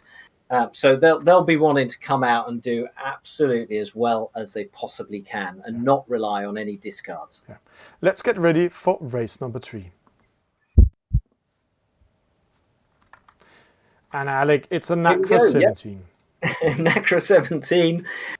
It's upwind, downwind, as all the races in this semi-final are. But the Nacra 17, very similar to the 49er as in eSailing terms anyway, in as much as the upwind legs are fundamental for anyone wanting to win these races or get a good position in the races. They're far more important than the downwind legs are. But the Nacra even faster if the conditions hit perfection. The Nacra even faster than the 49er, and the same sort of wind shadow as well. Yeah, and it's interesting because. The Nacra is a fast foil boat, and it's faster than the 49er, but it's won by not being in the hard breeze, but it being in medium wind. Let's get ready for the next race. It's coming up 1 minute to the start. And there we go. Race number 3, Alec. The Nacra, the foil boat. Into the 60-second pre-start, and we've got Antonio. DDR, we just caught a glimpse of that. Samu, and let's see if we can find our leader. Our overall leader is Louis. Yeah, let's find Louis. He is. I'm just putting you to the test now, Thomas. No, he's there. He's in the red boat this time. So let's go close to Louis. There he is. So these guys can change the colour of their sails. Obviously, they've changed boats, so they've got different liveries according to the different boats. Right, 20 seconds to go. They're gathering, not generally near this committee boat, but they're spread out far more across the start line than they were in the previous 2 races. So maybe a change of tactics for some of them. A penalty for Pablo Portela in that pre-start. Penalties all round, at least 6 penalties there. So a few early starts. Viveraccio goes back to start again. He was over early, but out in front and racing is Boxing Guy. We've seen him challenging near the front all the way through, and it's about time he broke into the top 3, I'd say. Then comes Mariop, then comes Hopkins B, and Hilario in 4th. Yeah. An interesting start, lots of mistakes. Yeah. We just spoke about how not to do a false start, how Viveraccio needs to keep up that gear because he had 18 points in this card. And in this case here, he got a false start in a Nacra 17. He is in 20th position. He can't be far behind. He is in last. Going to the right-hand side. Let's try to see some action up there. Tura also again in some of the last positions there. All right, so we're with the leaders now. Pablo Portela, we just caught sight of him. I think he's actually down sort of middle of the fleet right now. But I think he might be in the lead. See the wind. They're in a darker breeze, harder breeze. The wind is quite neutral. See, he's coming in front of Antonio MDDR. Oh, just going behind him. So he is in top 5 at the moment. So Antonio took over that lead at the moment. Great job by him. Yeah, and he just pulled out of that. He wasn't going to stick behind them. We'll see if he comes back into shot. But that was Samu with the red sail. And let's see who reaches this first mark out in front. And it's going to be Antonio M. And right behind him is Pablo Portela and Samu Mariop, also in the hunt. And just a couple of penalties, which, given the speed of the boats and the size of the fleet, is pretty good going. A penalty for our overall leader, Louis Espana, at that top gate. And his race is looking pretty awful right now, sitting near the back of the fleet, as we watch them head downwind for the first time, heading towards that gate at the bottom with the two sort of beams of light sticking up out of the ocean. Yeah, and see, Super Nitro, he's not getting Super Nitro at the moment. He's in lighter breeze. He's sailing 23.4. The other ones are 23.7. He's coming in from the wrong side. So the other boats have the right away, getting that penalty. But we just see here the fleet is actually following each other quite well, rounding these marks here. So great job by all of them. But it's Antonio MDR in the lead. Pablo Portela, as I said, he's in second at the moment. Great Another job. penalty for Louis, our overall leader. Another penalty for Boxing Guy. Yeah. So some of those boats that we've seen do really well in the first two races, having trouble this time round. And huge trouble. That's actually giving him a very bad discard. Getting a discard with 20 points means that no matter what you're doing the rest of the day, you get full score. Viratko battling a way up. He's in 11 at the moment. So great comeback for him. But we need to keep an eye here on the right-hand side. Let's try to go up here. Up here, we have Super Nitro. He's currently in 19, but let's see when he's crossing in. He's too far away. The young 2099 crossing in also. But will he cross in front of the others? No. The boats here on the opposite side with Antonio MDDR, Pablo P. Portela, and Mario PQ are in a very good position to take a win. Yeah, coming in to the top mark. One more leg left after this. Antonio MDDR out in front. It's not that much of a lead. 25 metres at this speed. Slightest mistake, and we'll see Pablo catch him. Mariop in third. Tura, at last, puts in a good performance in fourth place. Yeah, and what a comeback from him. He's winning the quarterfinal, coming into this semi-final with 1 point, losing the first race, getting second last in the second race, and now he's in fourth. But is it too late for him to be back in this race? Yeah, we're not seeing the consistency that we saw in Fleet 1 of the semi-finals, are we? But right now, they're heading towards that finish line. And Antonio MDDR, he has got that victory. He's pretty uncatchable now unless he makes some terrible mistake. So Antonio MDDR is going to be our winner. But what about second and third? How close is it for that? Looks like Pablo is going to take second place. Pablo Portela with the black sail takes second. Here comes Mariopki. And Tura finishes in fourth. His best result so far of the semi-final. Samu in fifth. And Max 11.23 also coming in there. So definitely there are lots of inconsistencies within the fleet and within the results. No more so than this man, Louis, our overall leader, who will no longer be our overall leader, crosses the finish line. 2 from last. He is going to be so disappointed with that. Yeah, and what a disappointing for the overall leader. But luckily for him, this is the discard. But he cannot screw up rest of the day. Mistakes will give him maximum points rest of the day. Antonio MDR with a victory. Pablo G. Portela in second. Mario PQ in third. Tura in fourth. Samu in fifth. Max in sixth. Giluio in seven. Hopkins in eight. 2099 in 9, Super Nitro in 10, Alfonso Fernandez Perez 11, Timo, a player I have seen in the top of today, in 12, Ramon, who qualified as number 1, in 13th, Dominguez Hector in 14, Jose Manuel Luis Sanchez 15, Vivaracco 16, Tony Fraud 17, he has been there all day. Luis, the overall leader, 18. Span 14, 18, 19, and Boxing Guy 20.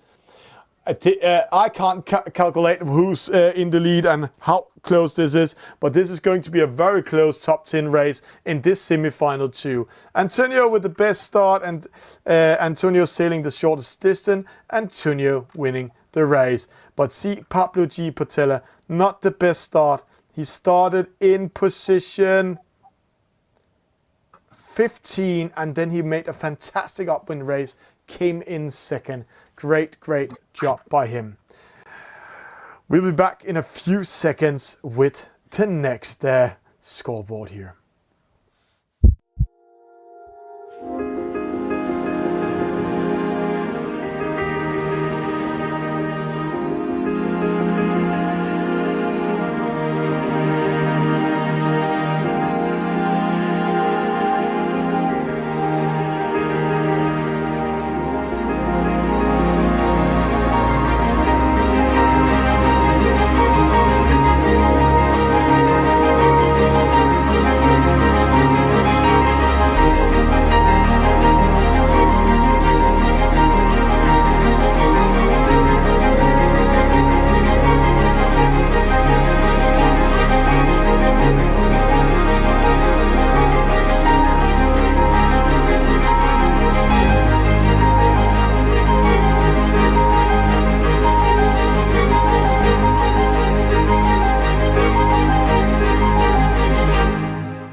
And Alec, again, I have to say, I was wrong, wasn't I? I said he was going to lose his first place, but Louis still out in front. Yeah, but it actually a big loss for him, because 18 points in this card, Alec. 18 points. There's no room for mistakes anymore today. He will just get the points as it stands into the account all the time. So an 18 pointer again, he'll be out of top 10. Yeah, so he's got his spare life, and he's taken that, and now he's got 2 races left, so he can't afford to make any more mistakes. Just 2 points between him and the youngster España 2099. Jose Manuel in third, but look at that. There's 3 of them, all on 14 points. Hector Dominguez is there as well. And then there are a few on 15 points. So it's really close, but the inconsistency has been very interesting. Now, we've had 3 races, and there really is no more room for mistakes. We've got 2 more races to come, back in the J70 and then back in the 49er. 2 very different boats. We'll see what the results tell us. Yeah. Let's get ready for race number 4. J70, back in the slow boat. Yeah. Well, slow compared to the other 2 anyway. And this, in contrast to the Nacra, as we said in the earlier race, the downwind is all important. With a 30-meter wind shadow, you can create all sorts of trouble for the boats behind you. So it's really important to get out in front in the J70. Yeah, but it's very impressive what we are going to see. It's, again, a tactical and strategic boat. And this boat is one in the downwind action. We saw some of the boats, the 49er, some of the boat skippers won in the downwind action, but that was only because some of the other skippers went into lighter wind away from the harder breeze, and that was very stupid made by them. But Alec, we are ready for race number 4 coming up.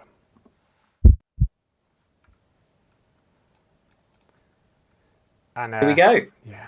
Just over a minute to go, and some of our top sailors, eSailors from Spain, competing in this national championship, being streamed right across the world by eSailing TV, and the pressure is beginning to build on these guys as they run out of races. Just 2 more races to go to decide which of the top 10 from this fleet will make it through to tomorrow's final, which we will also be covering live for you. I'll tell you more about that a little bit later on. But right now, a few penalties being picked up as they jostle for position and battle for advantage coming into the start line. 20 seconds to go. They're just holding back now, especially those boats near the front. They can't cross that line too early. And they're spread out right across the start line, but most of them seeming to favour the middle part of the line and the centre of the course. It's 5 seconds to go, and there are a few there really struggling not to go over early. And it looks like it's a clean start for the whole of the fleet. A couple going back, not wanting to take any risks, going back and starting again. Penalty for Pablo Portela, who finished second in the last race. But out in front, at last, Timo. And I say that for the fans watching on the chat and sending him good luck messages. Out in front is Timo, Espana 14-18 second. But neck and neck, bow to bow, as we start this long race up towards the top mark. But interesting, Alec, here, because Timo and his span 14-18, that is the top e-sailers. And we haven't seen them perform as top e-sailers in this regatta, in this semi-final. And then we have one guy battling for his 10th position. He's here in 8 at the moment, 7. Vivarakko. Also very mixed position. He has 21 points overall right now. And from position 7 to position 15, there's 3 points in between. So everything can happen. This is the most open semi-final we ever had. We actually had in these 2 races. We can't say who's going into the finals already. And here we have one of the leaders. I think he was in 2nd position overall. Pablo G. Portela. 20 points. It will be his discard, but what a discard to have. Early days yet, Thomas. We'll see how this pans out. Antonio MDDR, winner from race 3, is currently winning this race. But you can tell, can't you, having just watched the NACRA and the 49er, you can just get a feel for how much slower this J70 is, with a crew on board, of course. It's a whole different racing experience. And I'm looking at the top radar, and it looks to me like the wind is a little bit stronger out on that right-hand side. Yeah, Hopkins are in stronger wind. The wind is coming from the right-hand side. That's giving him a little bit favor, but I think he's a little bit too long away. But see here, I think that's Samu coming in here. We can't see it. Sometimes there's a server glitch, but I think it's Samu coming in here. They are side by side, and they are don't need to do an extra tack upwind, and they can change the angle and close that gap to the ley line, so the other boats need to do two tacks or needs to go behind them. But it's Luis's span in the lead, back in the lead when we're coming to tactic and strategic boats. Yeah, sneaking out in front. We hadn't seen much of him in this upwind leg, but now he tacks and comes into this mark, and he's going to round it in the lead. Our overall leader has shown his class in this J70 to take the lead. As the rest of the fleet all come in, and they're bumping each other and picking up penalties, and one of them has got caught on the mark and is going to have to go round and try again. It's Vivaraccio. He was in 4th, Alec. In 4th, and then he went upwind, bad angle, and now he's last. Was that the final? What costed him to go into the final? We don't know. We will see it. Long race back yet. It's downwind action. 30 meters of wind shadow.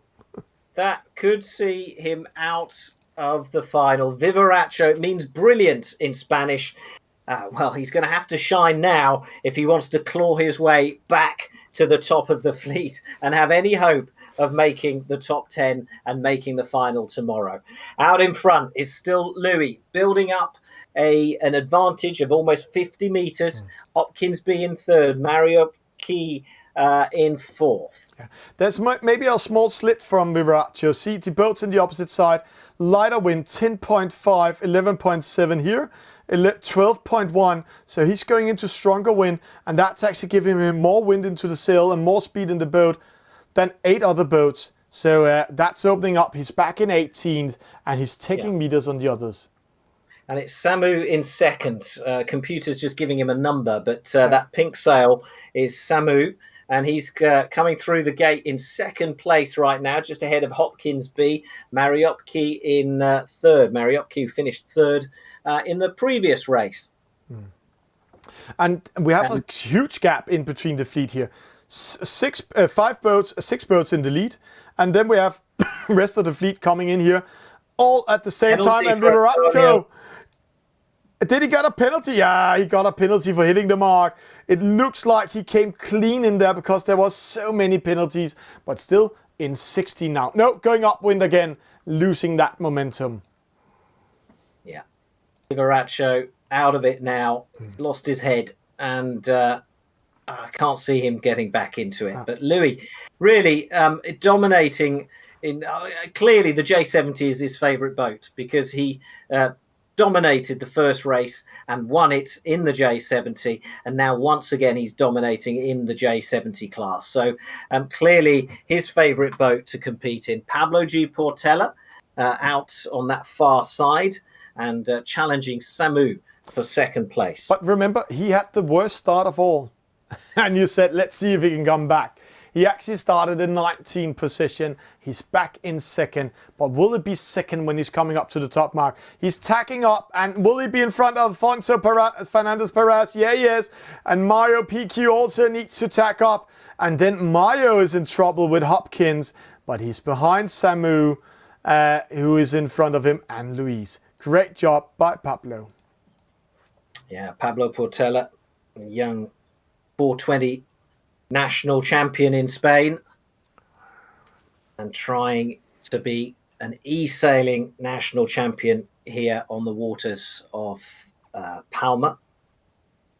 But Louis, with the yellow sail, approaches this top mark, and I think the race is his.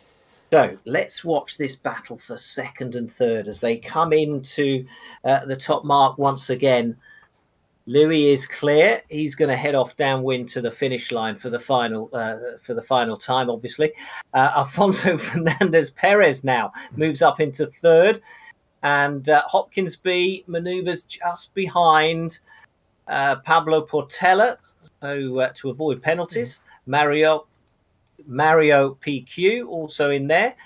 And Vivaratco well back in 19th and just approaching the gate now. Yeah, but interesting to see. We have this split. It is a victory for Luis. Alfonso going into the middle, a little bit more wind in the middle than where most of the fleet are here. So interesting to see if he actually can go up and take second.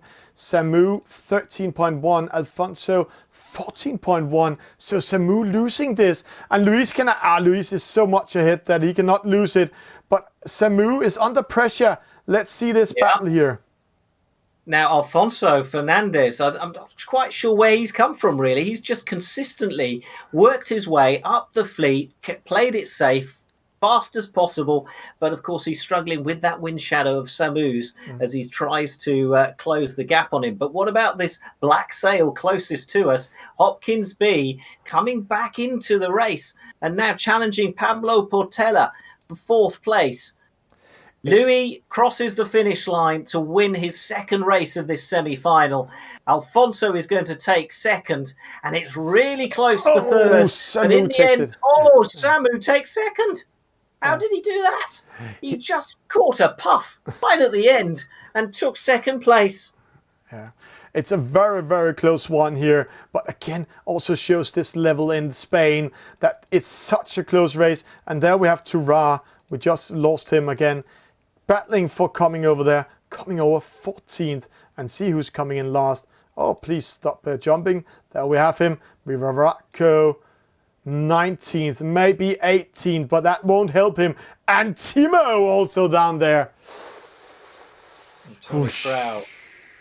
Yeah, so a great victory for Louis. Really dominant in the J70. Yeah, Samu in the second, Alfonso Fernandez Perez third, Pablo G. Portela fourth, Hopkins fifth, Mario PQ 6, Antonio MDDR 7, Ramon 8, Jose Manuel Luis Sanchez 9, Juliro in 10th, and the youngster 2099 in 11, Dominic Hector 12, Ispan 14, 18, had a fantastic start, but then he got a penalty upwind, dropping to 13, Super Nitro 14, Ra 15, that has not been his semi-final. He had a very, very fantastic quarterfinal. Max 16, Boxing Guy 17, Vivaratko 18 points, Timo 19 points, and Tony Fraut has been in the last positions all day, getting last this time.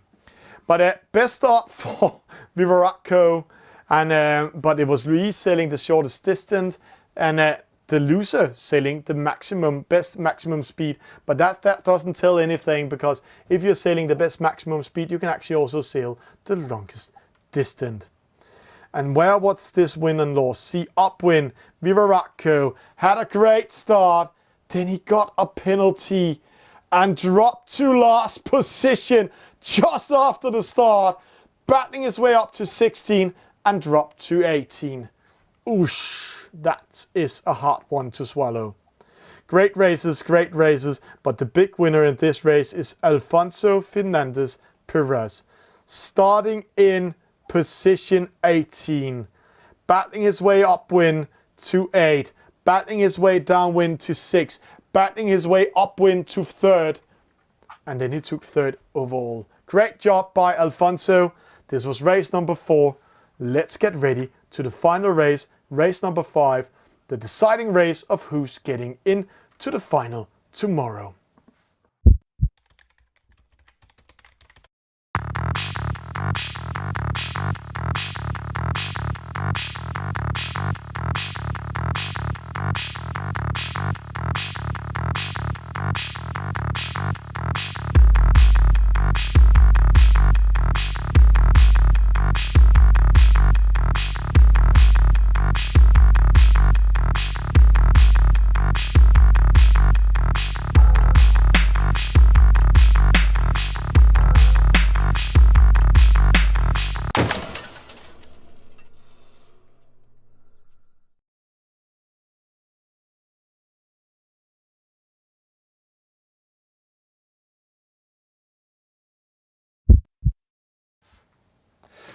Alec, again, very open semi-final. We're getting ready for the last race of semi-final 2, the race deciding who's going into the final, and we can only say that 2 skippers are secured.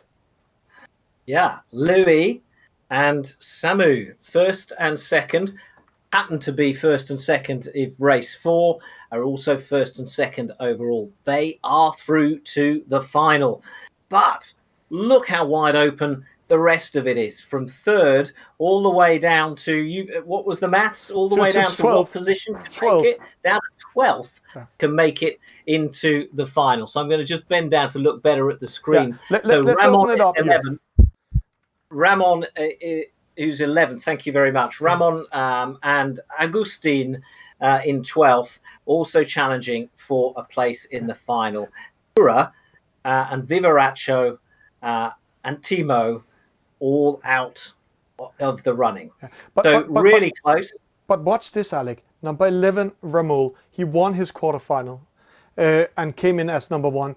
Augustin, Span 14-18, came in 2nd. Tura came in as a leader. Super Nitro as 3rd. And right now, they are battling just to survive and maybe get in 10th. That is a game changer we just had here. Huge game changer.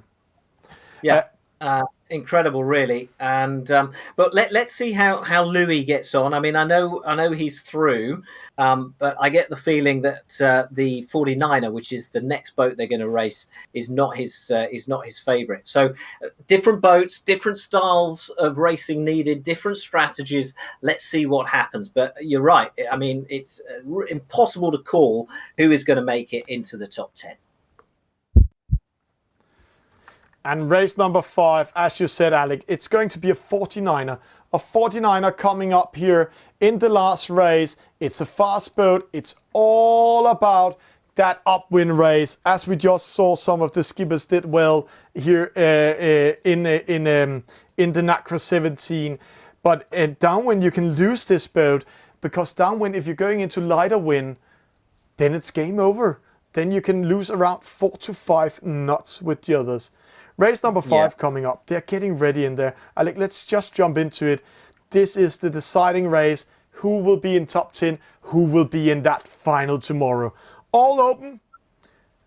Two players has qualified, but there's still 8 spots to be covered for tomorrow. Yeah, the eSailors we've spoken to, have told us that really their focus on in the 49er is doing the upwind legs well. If they do the upwind legs, they kind of hope that the downwind legs will look after themselves in this boat. But we're waiting for the clock to start, and then we'll start getting a feel really for where the eSailors think that the best conditions are on that start line, left, right, or in the middle. Committee boat on the right hand side, the pin end, the yellow mark on the left, and then they head upwind, come back downwind, go upwind, and then the final leg downwind. Yeah. And here is the start procedure. 20 skippers from the start. This is the last race of Copa de España in the semi-finals. Who will be the last 10 skippers joining us in the final tomorrow, Saturday the 10th? Let's see who it will.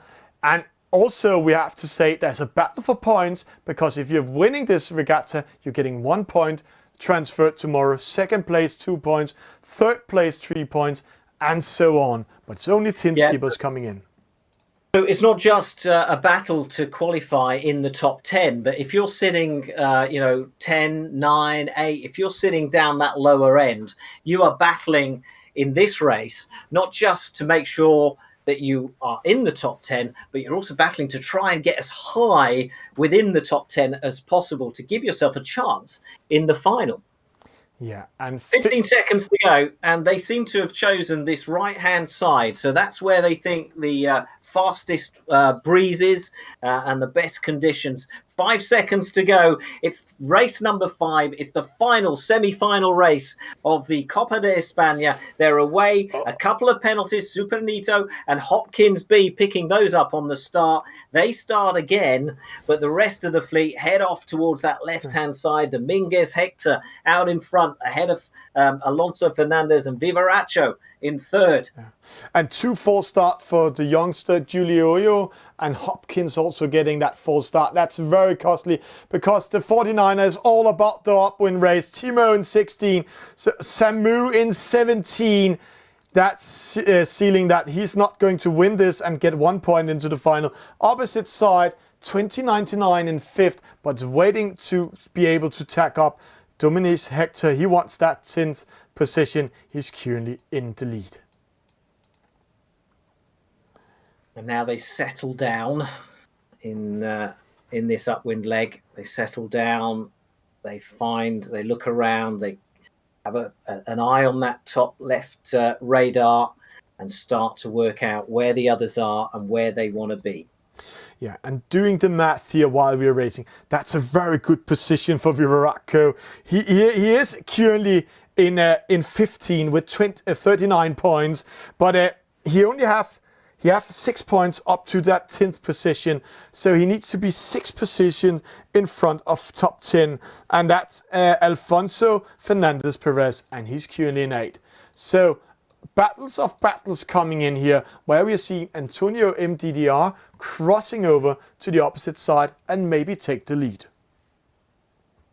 Antonio MDDR, he's had a good few races in this semi-final. He's performed reasonably well and won race number 3, which was in the NACRA. But now he's doing the business. Timo there, hitting the ley line and heading towards the top mark. But it's Ramon 732. We haven't spoken about him at all in this semi-final. He is now appearing to be a real serious challenger in this final race. Alfonso Fernandez second, Louis is third, España 14-18 fourth, Tony Frau in probably one of the best positions he's had so far in the semis in 5th. Yeah, and I have to say this standing is very bad for Vivaraco, because in the lead, Ramon, who qualified as number 1 into this semi-final, if he takes that victory, he's secured in top 10. Luis, he is secured, but Span 14-18 is battling for being in top 10. Tony Fraud doesn't battle for anything than the honor, but Alfonso Fernandez Perez, he's currently number 10 in the overall score, and he's currently in this race number 2 and number 2, and will be 2nd if this stands. And that means that it's goodbye, Viva Rocco. Yeah, the overall standings changing the whole time with every overtake. It's almost impossible to keep up with, except for Thomas, of course, who can do maths faster than anyone, faster than his laptop. Here comes Louis round this gate, and then comes Antonio and España. So Ramon 732 now clear out in front, about 40 meters as he heads upwind. At the halfway mark of this race, Alfonso Fernandez in second, Tony Frau in third. But there was a penalty for Timo, who had been doing pretty well and has now seen him drop to 13th. So not the best race for Timo, the man who enjoys sailing classic boats in the Canary Islands. But here we have a very interesting math, Alec. Pablo G. Portela, 16. His discard is 19 points. So if he's getting 16, he's currently in third. That will give him 36 points. And that can actually put him outside of top 10. So a third place overall leader can actually lose everything if he's not joining up the lead. He needs to be 12th to secure his position. So he really needs to do something great. Ramon still in the lead. We'll see. Ramon, now the lead has shrunk a bit. So Louis has moved up to second place and is now just 25 meters off the pace. So we'll see how that unfolds. And also the battle for third and fourth. It's so close amongst the top five in this final race of the semi-final. Yeah. Ramon is round. Here comes Louis. So he's just a few seconds behind. España 14-18 and Tony Frau in fourth. Alfonso Fernandez in fifth. Now, Alfonso Fernandez, the man in 10th place, ahead of most of his nearest challengers for that qualifications place. So things are going well for Alfonso Fernandez. But interesting call here. See, Tura in 17. But see here again, 18th position. Jose Manuel Ruiz Sanchez. And with a penalty for hitting the mark, unforced penalty. He is currently in 6th, Alec. And his other discard is 15 points. So he will get 15 points. He will drop out of top 10 also. So where's Pablo? He's in 16. This scoreboard will change. Pablo needs to move up, but he's running out of racetrack and he's running out of time because the finish line is just ahead of them there.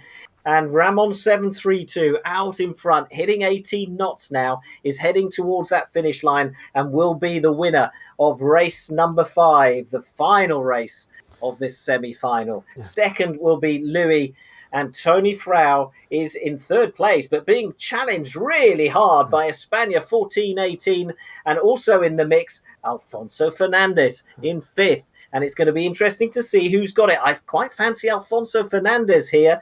He's on. I thought he had the right line, but he put in an extra jibe. And now Tony Frau comes in to take third place. And who will take fourth? Alfonso took it. So close. You're going to call that who got fourth? Alfonso took it with a penalty. But here it's interesting. Let's see. Where's Pablo? 16. Where's Jose? 17. No. Sneaks up and take. What did he take there? Oh!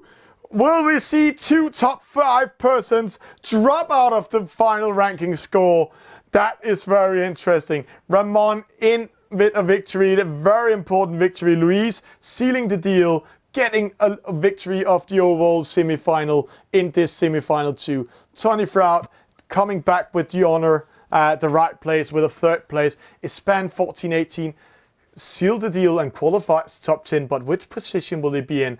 Alfonso Fernandez Perez in 5th, Dominic Hector in 6th, 2099 in 7th, Antonio MDDR 8, Hopkins 9, Viva Rocco 10th. I think that was goodbye to him. Max 11, Mario 12, Samu 13. It doesn't matter anything for him. Disappointing result. It would give him 13 points. Maybe he'll drop to 4th or 5th because of that, because he's not focused, but he's secured of going into the final.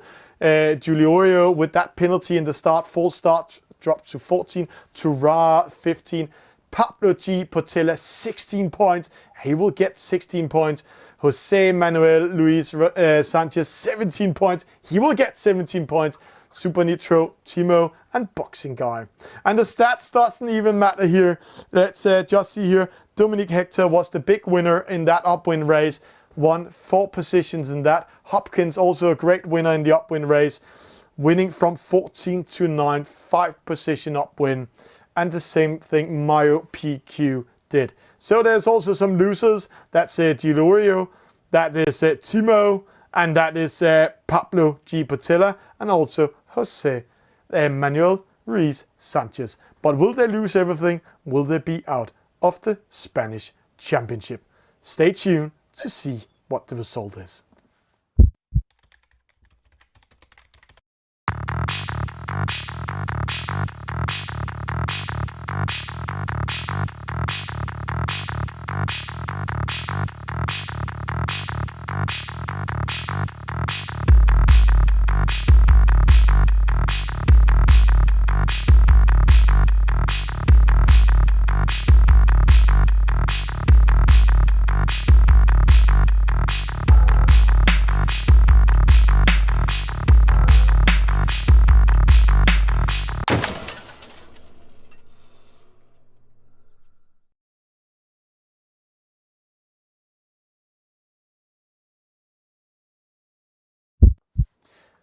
And Alec drums us up. We haven't upgraded the scoreboard yet. We need to do some math. But Pablo getting position 16. We'll give him 16 points. He has 20 points. Jose Manuel Ruiz Sanchez getting 17 points. And he has 23 points. And when we're watching that discards, then he will get 15 points. That will cut 2 points out. So that will give him 38 points. And so this is how we went into that final race. Yeah. And what will the results mean? Obviously, Louis is through, and obviously Samu is through. But what about the others? Will it be goodbye Pablo? Will it be goodbye Jose? Let's see. Drums up. We will upgrade now. And there we go. Top 5, top 7. Just to say, to make it a little bit exciting. Luis is with a victory. Antonio in second. Samu, that's very stupid, losing 1 point going into the final. He could have 2 points instead of 3 points. Almost getting 4 points. The youngster 29-9 in fourth. Hector in fifth. Hopkins 6. Pablo secures 8. Ramon with that victory gets 7. Alfonso Fernandez Perez 9. Mario PQ 10th. But see who drops out in 12th. Jose Manuel Ruiz Sanchez. Losing everything in last race. Viratko couldn't come back. Yeah, so some surprise names failing to make it into the final. Vivaraccio, Tura, who did so well in the quarterfinals. Tony Frau, unfortunately, yes, he came in third in that final race, but has had some poor results and inconsistent results through the semi-final. Boxing Guy finishing in 19th. But anyway, congratulations to those who made it. It really did come right down to the wire, right down to race number 5. But in the end, it was Mario PQ who sneaked in 10th place. And it's quite interesting. He only sneaking in that 10th place because Augustine got 4th and not 3rd in that downwind battle. And he was so close to getting 3rd. It's 0.1 second, Alec. 0.1 second. Deciding so he's not going to final. Alec Wilkinson, what a great pleasure to watch these semifinals. Fantastic racing we've been seeing today. Great job here. And also great job by the skippers. What are we up for tomorrow? Real quality eSailing. And again, so many of the Spanish e-sailers are winning the international competitions. And here we are, lucky enough to be able to stream their national championships live. But who out of these top global sailors are going to come through in the final. It's really difficult to call. It's very difficult to call, but we're getting ready to the final tomorrow. It's going to be 12 UK time, but it's going to be 1 local time Madrid and 1 o'clock Paris time tomorrow. We'll be live here on all the channels, all 8 channels you have been watching us today. And it's of course going to be Alec Wilkinson and I guiding you through that exciting final. I wouldn't miss it. After that. Yeah, don't miss it. Don't miss it. Guys and girls and skippers around the world, and especially all of you Spanish e-sailors and sailors there, thank you for a great afternoon in the world of sailing and e-sailing. Great competition, great results. We will see you back again tomorrow.